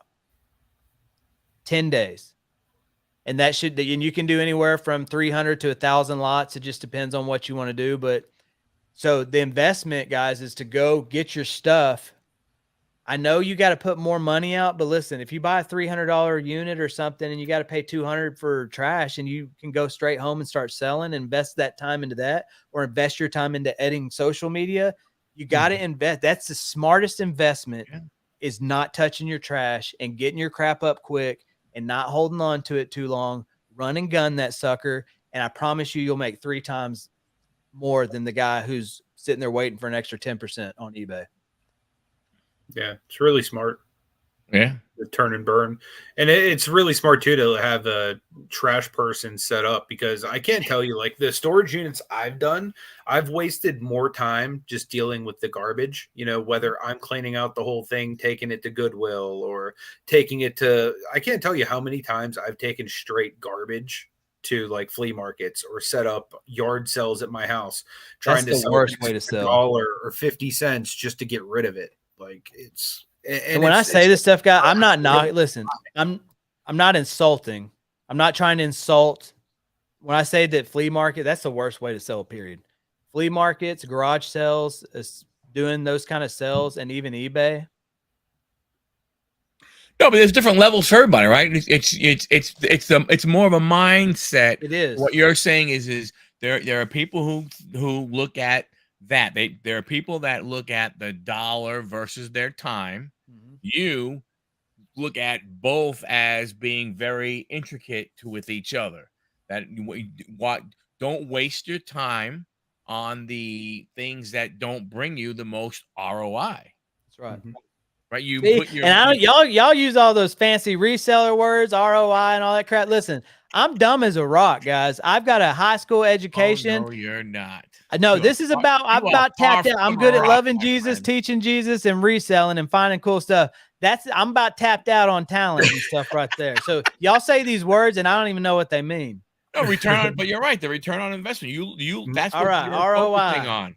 Right. You're looking at the on return on investment, and you're saying, I could deal with the trash, or my time is better spent taking my stuff, getting it online, so that I turn around and I get the next unit, and I get the next unit, I get the next unit. I mean, it's brilliant.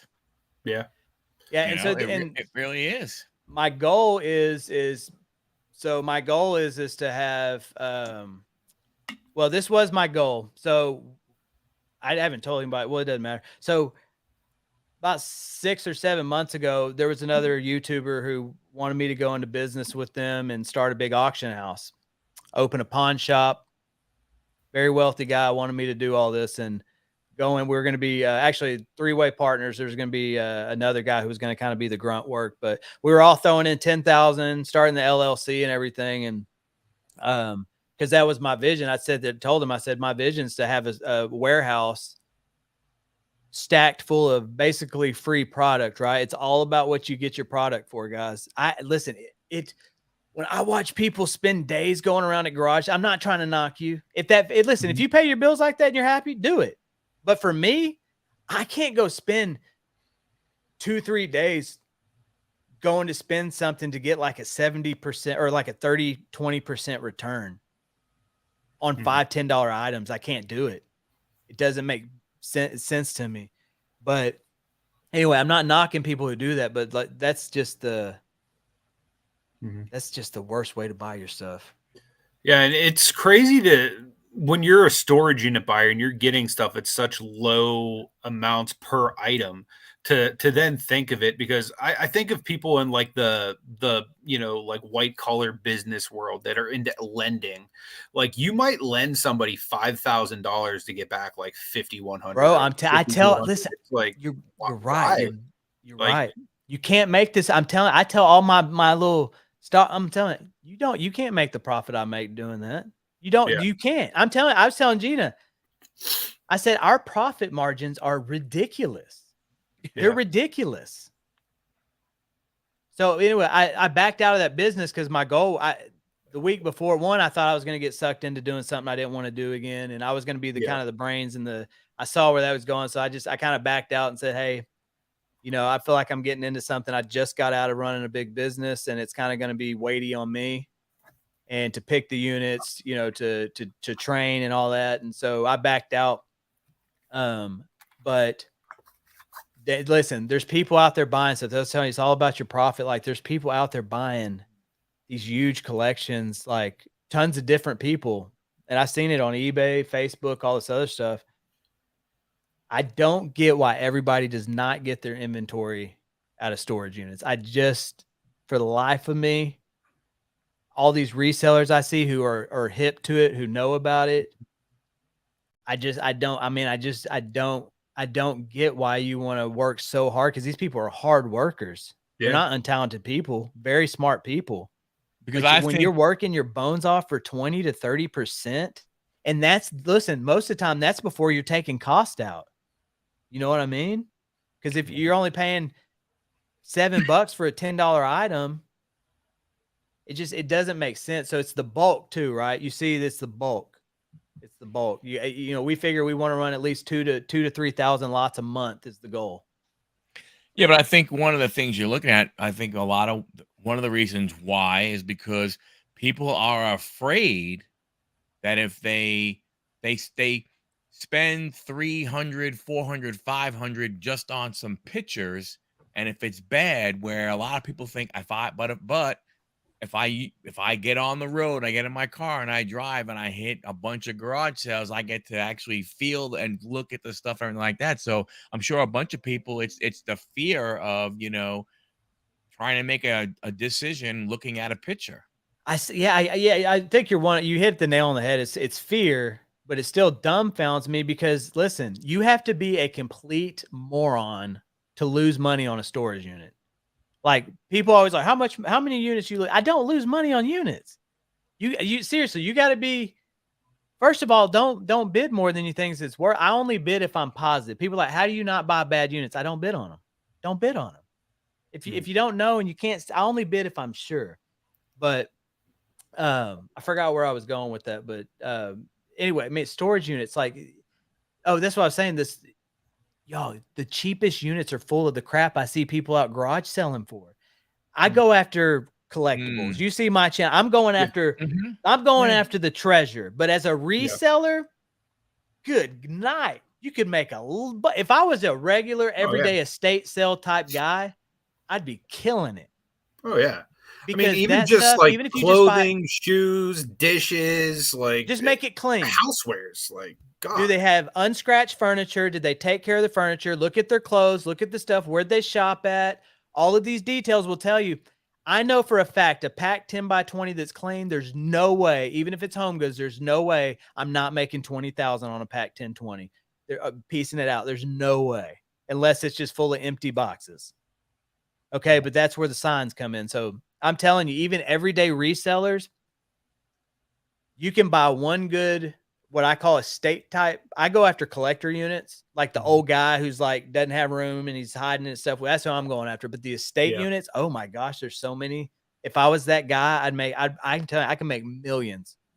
I'm sure off the estate type sell units. If somebody would set up their business properly to run that, your profit margins will be higher than mine because that stuff is every day. Yeah. And we live in a generation, this younger generation, where they're cool with used items and all this other stuff. And so the whole resale market is primed and pumped for it. But I don't know. I don't know for the life of me. Part of it is I love thrifting. I love thrifting. Thrifting's usually, there's not a huge market on it for social media. Anytime I did it, it bombed, but I kept doing it because I loved it. Yeah. Sometimes you got to make a choice between what's a good business decision and what makes you feel good inside. You know what I mean? And so you just got to cut those things out that you know aren't smart. And so some people, I think they love going garage selling. To me, though, is like, I don't want to spend all 2 weeks looking for, I could spend a month garage selling, or I could go buy one storage unit and get like probably 3 months worth of stuff that I see people pulling up 2, 3, 4 items per, like, yo, go buy a nice estate. Listen, this is what I tell people.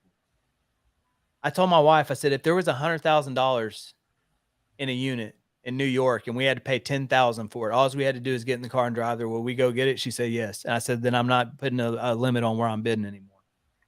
I said, really smart.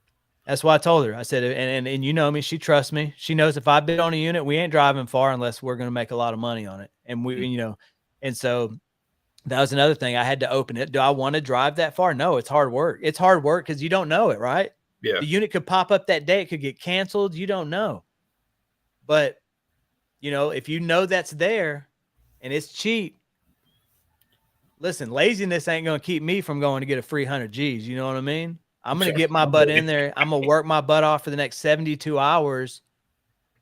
And I got it made. So my vision to round this up, my vision was to fill a warehouse full of cheap, high profitable collectibles and stuff like that and sit on it, or just sell it a little by little. Cause I buy faster than I can sell it. Cause here's another thing. When you buy stuff, you don't want to oversaturate. Like I have my own little market, eBay's got its own little market.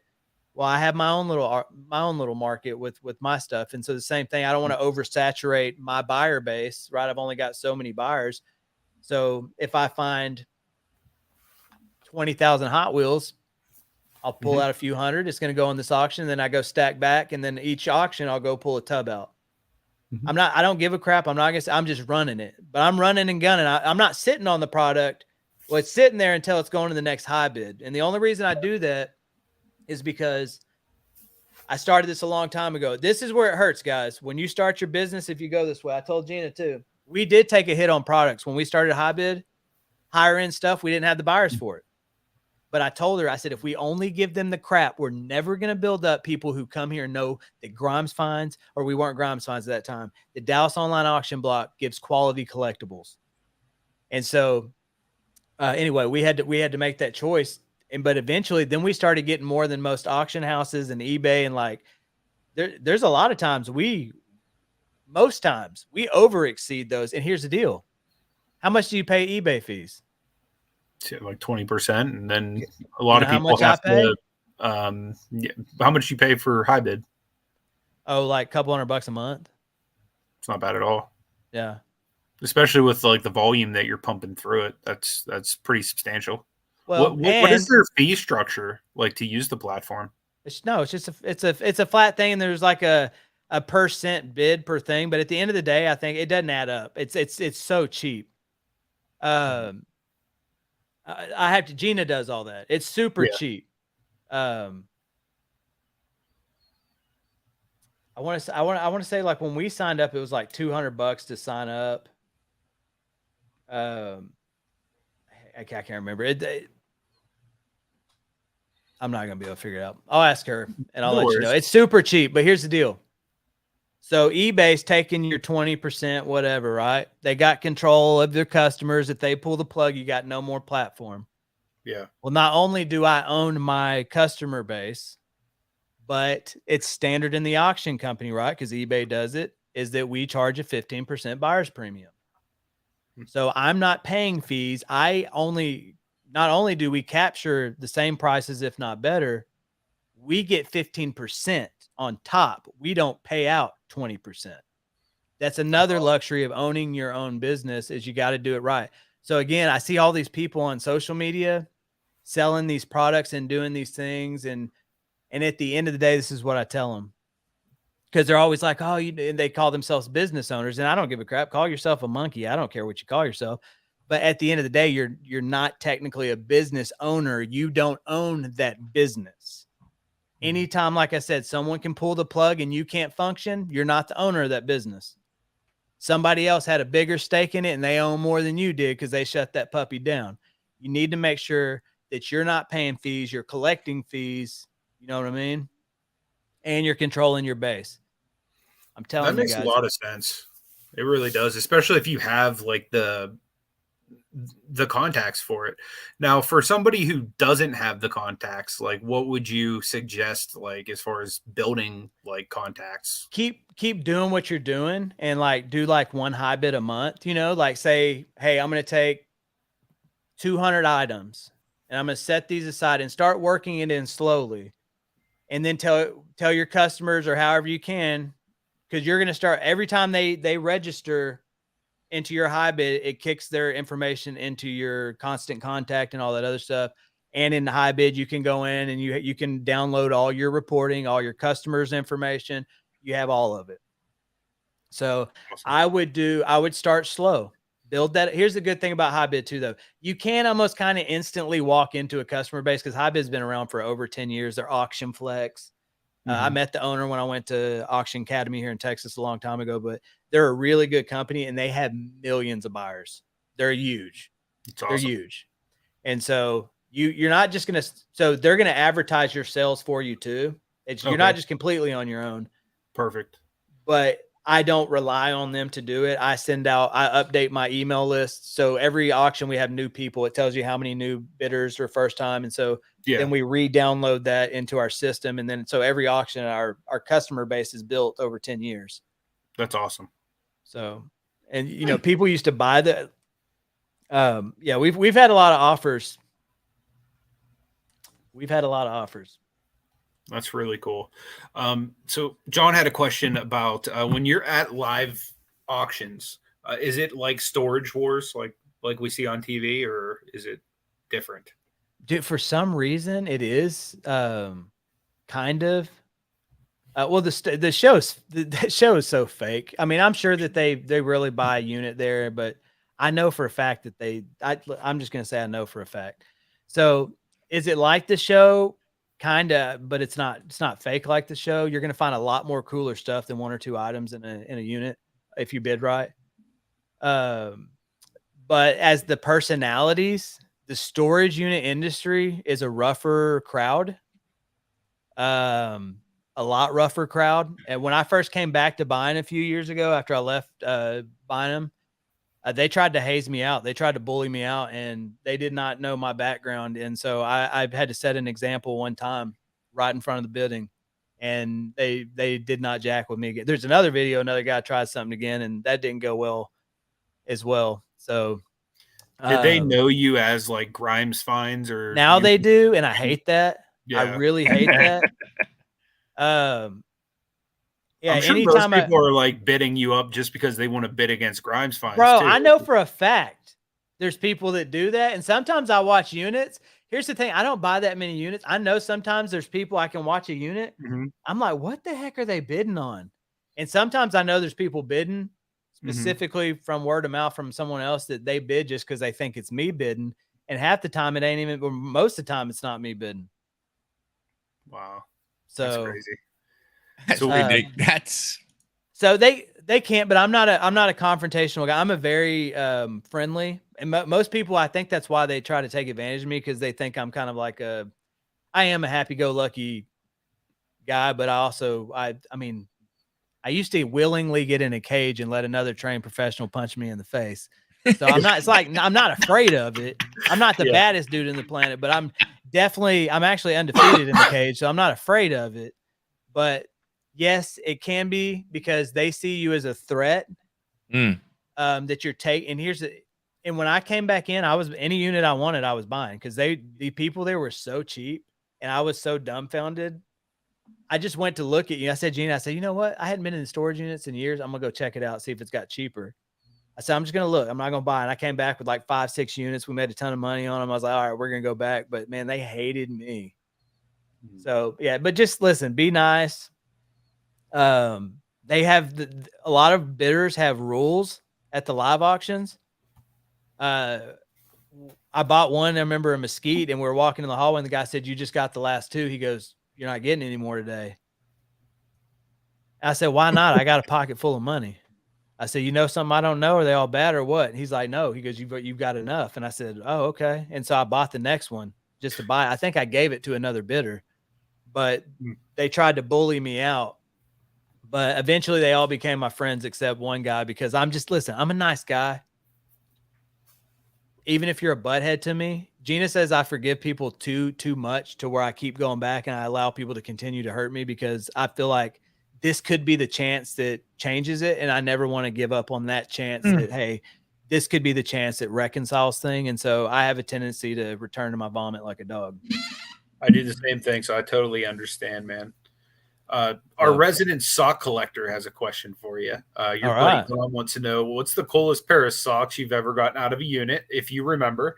And I'll just add to that question. Have you ever worn, I mean, I've seen you put on weird stuff in the unit for your like video, but do you ever actually like take stuff from the unit and actually rock it with your repertoire? Bro, my whole I'm pretty sure my whole closet. I'm not playing. Yeah, dude. Yes. Yeah. Hoodies, t-shirts, it's the coolest socks. I don't know. I really don't know about socks. I mean, I'll tell you what, I don't buy socks. When I find closed packages of socks, which is all the time, I keep them. Yeah. I get all my underwear sealed. I'm cheap. I'm cheap. Yeah. Absolutely. Yeah, the reason I ask is because like one of my favorite pairs of shoes I own, like everybody in my life is like, never wear those again because they're like the ugliest shoes, but they're like bright orange and blue, like Cleveland Cavaliers, like 1990s shoes that I got out of a storage unit in Cleveland. And it's like one of my favorite things I own. It's like every time I wear it though, I'm like ridiculed unless I'm at a Cavs game. Then people are like, wow, that's kind of cool. But that's like, cool sock. That's cool shoe. They're like obnoxiously like neon orange and I have the neon yellow Yeezys that glow in the dark. Those came out of another YouTuber found those and they were brand new and I bought them for $300. And listen, don't judge me. I don't buy expensive stuff, but they were I didn't know they were $600 shoes. But I was like, all right, I'll buy them. I like them. And Gina said, you buy yourself something nice because for 20 years, for sure, I've only shopped at Ross or Burlington. My shoes, everything comes from Ross mostly. And so I'm super big cheapskate. But so I bought those $300 shoes and I felt real weird. So anytime you see, I was wearing like this really, it was actually a really nice Invicta expensive watch. Mm-hmm. It was one of their nicer ones. And so anytime you see me wearing something designer or high end, or like if you see my wife with like a Louis, it's because it came out of a storage unit. We're just cheap folks. So Mark has a question. He wants to know who would win in the ring/cage, Justin or Tony Hansen? Well, he's a big guy. I would break his knees immediately. You would have to take me off my legs. That'd be the number one way to do it because size doesn't matter when you're vertical. Well, yeah. Well, there's a video. I don't like people looking at this video. I don't know if I've ever told about it, but okay. So you know when I said I was at Budget Suites, one of their head managers, I was 155 pounds because I was competing. I always stayed at my weight. I'm like 170 now, but I would stay at 150. But yeah, I stayed at 150. I just lost 25 pounds. I did. It's amazing. I'll tell you what I've done. Good for you, man. So I would stay at 155. But I was my last day before I was going to Motel 6, and he was triple degree black belt in Taekwondo or whatever. And he wasn't in the greatest shape, but he was pretty agile. But he said, I don't care how much jiu-jitsu you know, because that was my base. My base is Brazilian jiu-jitsu. And he said, I don't care how much you won't be able to, you can't beat me. And so when I signed out for the first time for that company, we went up to a gym. It actually, it was the Lion's Den. It belonged to one of the Shamrock brothers a long time ago. Oh. So, but we went up there and set up an old BlackBerry cell phone, put on 4-ounce gloves, and there was no rules except, the regular MMA rules. And we went up there on just mats, but it's on YouTube, but he was 285. But, yeah, as soon as I got him locked down on the ground, he couldn't move. Like, he's like, I don't understand. How is somebody that size? I was like, it's all about just, keeping the hips pinned to the ground and they can't move. But anyway, I ended up knocking his tooth out and he tapped out. But, he was a big old boy too. But yeah, I would never fight Anthony. I wouldn't fight most people. I won't fight most enemies. Mm-hmm. Absolutely. And honestly, most of my fighting, I'm like trained not to hurt the person. That's how jiu-jitsu is. It's very, you control the situation is what I love about it. And dude, I used to, there's a Christian Wrestling Federation here in the Dallas, Texas area. And about 15 years ago, they brought me in to teach them jiu-jitsu. That's awesome. To work into some of their maneuvers and stuff like that. So I used to teach classes. I used to actually teach Brazilian jiu-jitsu, kickboxing, Muay Thai. I've done Greco wrestling. I did that for about 8 years. I took judo for like a year and a half. So believe it or not, I know I look like probably like a redneck trucker or something, but I've actually pretty fluent and what I call battle tested. I'm not like you see the guys with the tap out shirts. They ain't never been in contact. They ain't never been in the cage, but they love the t-shirts and they tell everybody they're fighters because they take jiu-jitsu classes. I actually competed. Well, yeah. And you're trained to kill somebody with your bare hands too. You're a friggin' Marine. So it's like, yeah, I'm a professional wrestler and everything. Like even after losing 150 pounds, I still probably weigh 100 pounds more than you. But outside of like clubbing you with like. Oh yeah, that's why I said I break your knees. That's why I said I break. Yeah, I'm going straight for your knees. You and get you down, like it's pretty much like you're gonna Kill Bill me or something. But here's the thing: go watch any of my hand things to the chest or something. Like no, they used to call me the Spider Monkey. I'm not playing. I always throw overhand right on purpose because I wanted them to grab onto me. I purposely want people to grab me. I know I'm the opposite, but they used to always call me the Spider Monkey because I would let people purposely get their paws on me because my submission game was just like, I was just very I mean, I promoted really quick. I just had a natural. I guess that's another thing. I'm really, I guess I would pat myself on the back is Brazilian Jiu-Jitsu. Yeah. But yeah, wrestling's a very, very, man, I used to run around that ring and, you take one of them, take a couple hits. It's not as fake as you think it is. Oh, for sure. For sure. But yeah, I would never, as far as like a real bout, I mean, you'd probably have the edge on experience on me. Like outside of hitting you with one good blow and basically laying on you until you got tired. I would not allow you to get your hands on me. I'm telling you. Bleeper, listen, I used to run full marathons. There's a lot of people don't know about me. Like I've run several full 26-mile marathons. I used to be very, very into athletics and competing. But then I made a choice that, I needed to build something. I can sit here and play around with my hobby and invest all this time into my hobby, or I can build something that'll pay off in the end. A Brazilian Jiu-Jitsu, a full waxing while in the ring. Oh, yep. There's Clay. Clay, yep. No, I've never had a Brazilian wax, but yeah, it's good time. So we are officially going on 2 hours. I don't want to keep you too long. Does anybody have any last second questions for Justin before we let him go? Or is there anything you'd like to share, man? Like anything new coming up on the channel or just with the business that you'd like people to know about? I'd say no. I mean, it's kind of the same old thing. We are about to reboot all of our social media. I've been playing around with ideas. So we are about to I have like 10 videos that I haven't released. I bought in a lot more units than people understand, like really phenomenal ones. But I just haven't released the videos. They're on a hard drive. But again, I just wanted to, I told Gina, as good as we are at our business, I feel like we're still very unorganized and that we could be better. And I told her, I think we could still work half as much, cut our workload in half and make twice as much. And so that's where I'm trying to get us right now. But so we are about to reboot social media. On all, I think we just joined Twitter and all that crap. So, I think that's all I've always wanted to, a steamroller. They're not called steamrollers, but the big things. Yeah. I've talked about this since I started YouTube. I met a guy and he's one of my auction customers. Well, he owns a big construction company. So I am excited about that. He confirmed me today. I have access to the backhoes and the big steamrollers. That's awesome. And so I get to take a load at like furniture and stuff from a unit. And he said, you can just have a heyday and you can bury it after you're done with it. So I am kind of excited about that little thing. So that's really cool. Yeah. I'll be excited to see that. I'm sure you'll film some content around it.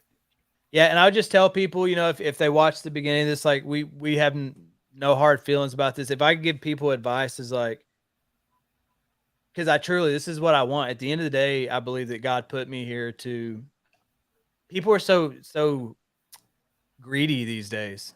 People are always so first to see what they can get out of a situation or me first. And I don't believe God calls us to live that way. And I want to see people. I don't tell people and share tips because I think I'm some smart guy. I share tips because it works. And I want to see other families be successful. And I don't want to see people doing videos of, only was able to make this much profit or, I'm serious. I see videos and I'm like, man, it just hurts me. I'm like, this dude's smart, or these dudes or ladies, they're smart. They could be making, I think anybody reselling, if you're doing under 10,000 a month and you're doing it full time, you're doing something wrong. If you're not doing 10,000, that should be like the minimum base. And I believe everybody can do it. So I would just tell people like, don't focus on what I'm doing. If you want to take some tips from what I'm doing, our process works. But don't compare yourself to other resellers. sit down and say, hey, what do I want? What do I want to make a month?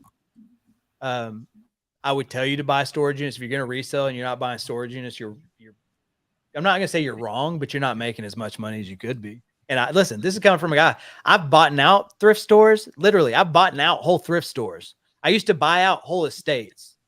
I've bought massive toy collections. I used to be a big collection liquidator. I've resold seriously every stinking which way up and down that there is. And this is the easiest way, the most profitable way for people to do it. And so that's what I want for people. So I see people working like even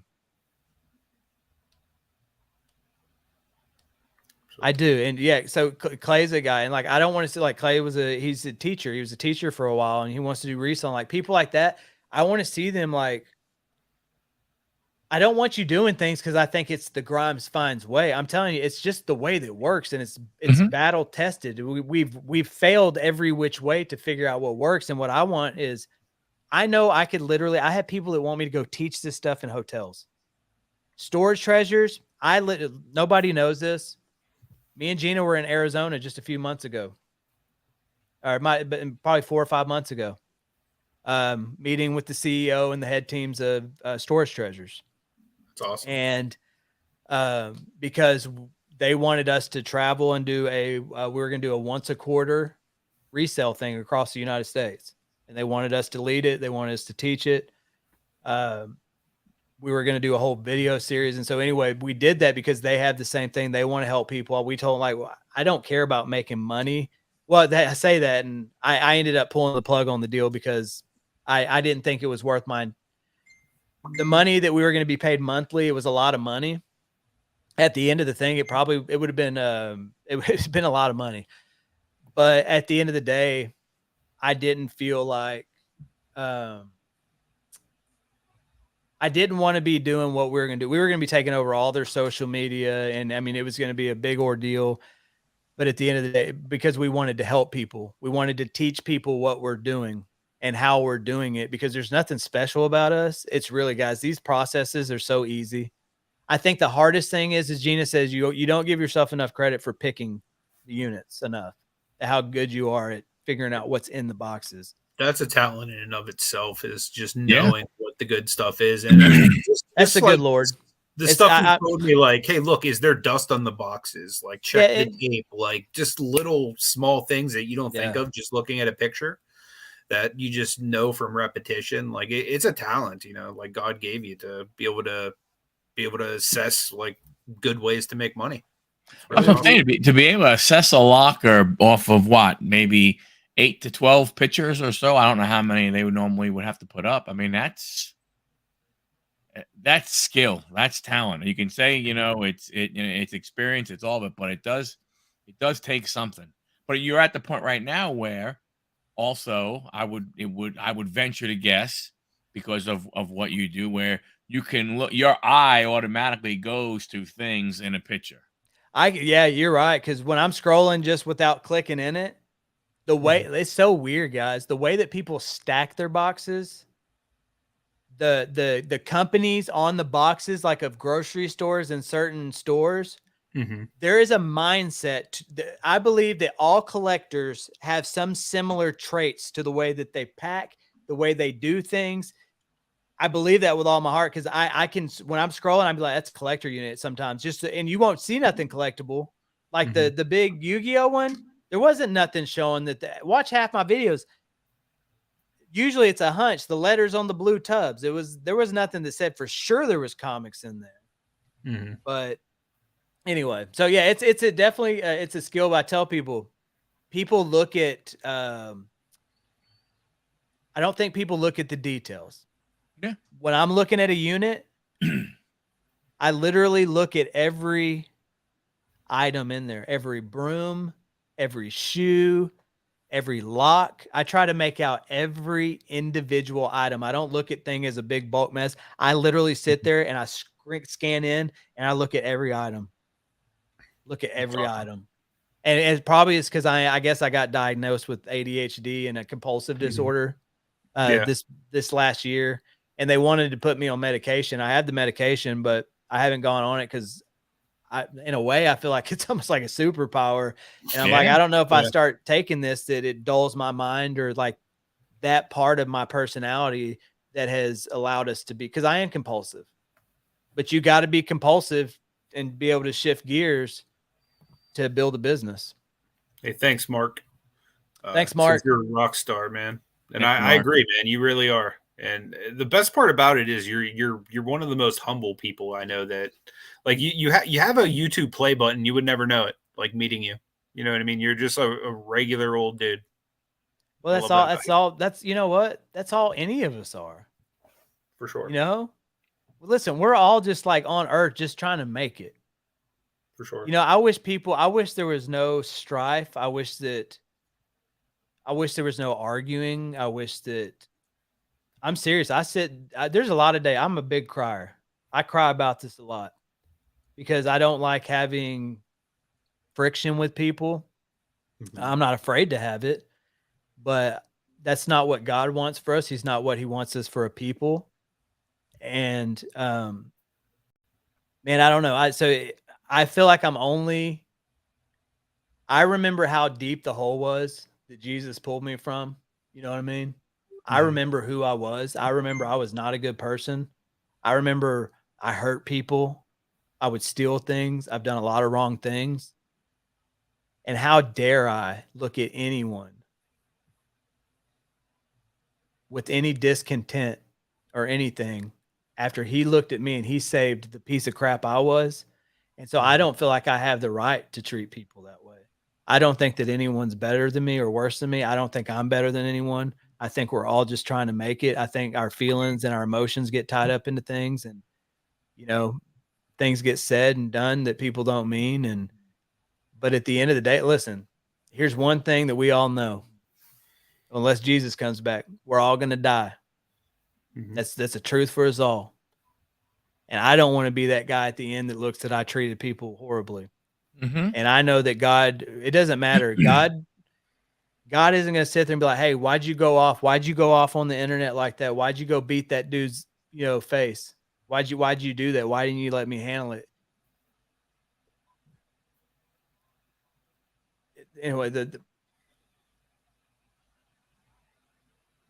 almost said something I didn't want to say. But anyway, I don't feel like I appreciate the compliment. I think all being humble is acknowledging our rightful spot before God. Mm-hmm. And then if we do that, because if not, we're our own gods. People are our own gods. We make our own rules to life. We do all this. There's no standard. And so all being humble is that I know my rightful place, and God he gave me everything, and he can take it away in a second. He could take my very breath from me. He didn't have to save me. He could have let me keep going on being an alcoholic, end up in prison, dead or somewhere, mm-hmm. But he didn't. So how dare I look at someone else who's in that same position? Maybe they're just in that same position of hurt that I was in when he saved me. And how dare I not give them that opportunity of forgiveness and mm-hmm. open arms in those instances? And so I just feel like I don't have the right. It's not my right. And listen, I will beat a dude's face if people mess with me too much. Like, I'll defend my family. Don't get it twisted. People always want to make funny. I know I'm funny and I'm silly, but when time there's a line, everybody's got a line, and everybody's got a line. It gives me so a lot of times I say this, and then it believe it or not, people take that as weakness, and they try to take advantage. And I do let the Lord handle the stuff, but at some point, it's okay for me to defend myself. So anyway, I appreciate you guys giving me the opportunity. That's the first time that I have talked about that since it's happened. Probably be the only one. Say, hey, yeah, if y'all just in here and you go back and check it out. Everybody, the thing is, it did make me so nervous. I'm like, because this is kind of some of the same people. Yeah, you know what I mean? Mm-hmm. And Anthony, I think you're the only one I talked to. Yeah. It's understandable. I think you're the only one I talk to. And it's not because, it's just because, listen, grown people chose to take information mm-hmm. and not have all information and chose to make decisions. And we chose to make decisions too, right? Why would we willingly allow that into our life? You know? Yeah. And so anyway, we hope things that change. We're going to start doing YouTube lives and stuff. So we'll have you guys on because we're about to start our podcast. And so I'd like to return the favor. As soon as I get that going, we'll have you guys on as well. That would be awesome, brother. Sound Absolutely. good? And wait, one last thing one last thing. I have one thing that I've been wanting to ask all night long. Yeah. Is that your actual background or is that a green screen? Oh no, that's my background. Dang, that's cool. His room is like literally the coolest room. Like that he does his recording. Even a little. You haven't been to my new house. That is so freaking cool. I was gonna see if I could get it to. Oh, hold on. Let me see. It's kind of a mess. Let me see if I step out. The stuff he has is insane, man. Like, yeah, no, it's focused. Oh, is it? Yeah, this is my office. Oh my gosh. That is insane. Thank you for sharing that. Wow. Yeah, so I like to collect those. I'm going for a Guinness World Record. Yeah. One of those McDonald's glasses? Yeah, I've got, because Pie Pies, I mean, Arby's. Yeah. I have a lot of the Coke One, Pizza Hut, but just the old character glasses. Nice. I mean, I have hundreds of them. I've got a huge shelves up top too. And so I'm trying to collect them all. But yeah, so that's another thing is like, man, we've been so blessed. Like we're just blessed. We're just blessed. And I'm thankful. Your collection is awesome, man. Like it's just so like vast. There's so much to it. And most of that stuff there was that like mostly found in storage units. Mm-hmm. Except a lot of the glasses I found, but most of everything else. That Bart right there. Yeah. I've been looking at that off. I was down in Austin about 3-4 months ago, bought a unit, and we were there filming, and some guy came around the corner, and he's like, "Hey, are you Grimes Finds?" And I was like, "Yeah." And he's like, "Oh yeah, you watch your videos." I bought the other unit, so he bought the partner unit that I meant to buy, and I just didn't get on there and bid. Yeah. I bought the one I got is that because I wanted with my high bid. So, but anyway, he sold me that really cheap. And so that was one of our viewers that I met down in Austin. So yeah, it's just a different stuff. I'm not a big collector, but I find it very important, guys, when you're you need to market, you need to brand, right? If you're going to do content, you need to brand yourself. So it's not a fake brand. It's who I am. I like nostalgic collectible things.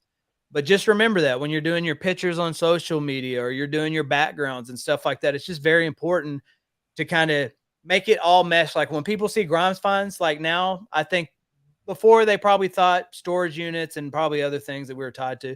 But now I think people see us as true treasure hunters. And so that's just kind of part of our branding is that we want to show off some of the cool stuffs we find. But I could, all that stuff could burn down. I wouldn't care 2 cents about it, except the big Jesus statue and the Bart probably. Yeah, those are both pretty cool. But yeah, so yeah, but I love it. So guys, I'll do a video, but Anthony, you haven't been to our new house. Nah, and looking forward, maybe next time I come to Dallas. Yeah, for sure. This place is really nice, but so our house is a literal museum. And so I'm gonna have Channel 4 out eventually, but literally I have stuff from pottery from Corinth from 500 BC. And so I've got all these, Civil War stuff and sealed beetle stuff. It just, I can't even think of all the stuff we just have around the house, but every room this house I've decorated like a museum, and it's all come out of storage units. And so when you walk in here, it's just like there's swords hanging on the wall. There's like an old paddle from the old Yale rowing team from like back in the 40s or something. And just all these, like an old 1800s poker chip that's set in this thing, sterling silver. Like it's a real poker chip from back in the 1800s. And so that's awesome, man. It's all about branding. And so I'm also going to do a Guinness of, hopefully somebody will want to steal this idea, but our entire house is done in storage unit stuff. There's only 3 pieces of furniture in this house that did not come from a storage unit. Oh, wow. And you wouldn't, I don't think you would ever know it, because it's just, it's, sometimes I grew up very poor. I was a teen runaway.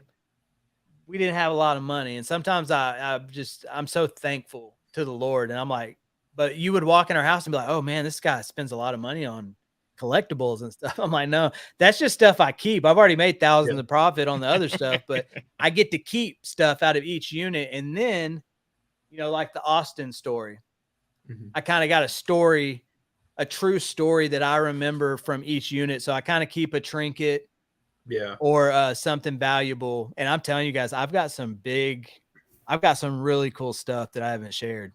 And so maybe we'll come back on, or I'll have you on and we'll share it. But that would be the whole house basically looks like that, but like historical stuff. Super cool. Very cool. Looking forward to seeing it, man. Yeah, absolutely. Again, man, I appreciate all the time you've given us tonight. Chat, make sure you go over to Grimes Finds and subscribe to his channel and show him some support. Like I said, he's a great guy. You've gotten to see him here tonight, and what you see is what you get. So I can't recommend him enough. Yeah. The channel's no different. He's the same person. Yep. Yeah, then guys, that's what he's the same person. We got to be. It takes too much energy. It takes too much energy to pretend. Yeah. So sure does. Anyway, and I just find it, last thing, I find it silly. The good Lord's watching us. It just seems a little silly for him up there watching me for me to try to act fake and something I'm not, when you know what I mean? It's like somebody, when somebody's watching you, you're not going to act like somebody you're not. And so that's how silly it would feel to me. It would feel silly. But anyway, all right, guys. Hey, this was a lot of fun. Thanks, man. Really appreciate you, brother. Seriously. Hey, let me know when you're back in town. We'll hook up, but I'd love to have you guys on soon. Okay. I should be going in about 3 or 4 weeks. Cool. Just let us know, man. We'll make the time. Yeah. I'll have y'all be like actually, I'll say it now. Y'all be our first ones, our first guests on there. Thank you, Justin. All right, homies. I'll talk to y'all later. Yeah, all right, brother. Thank you again. All right, guys. Thanks for tuning in. We'll see you next week on Michael's channel, Huddle Card Collection. Till then, may God bless you all.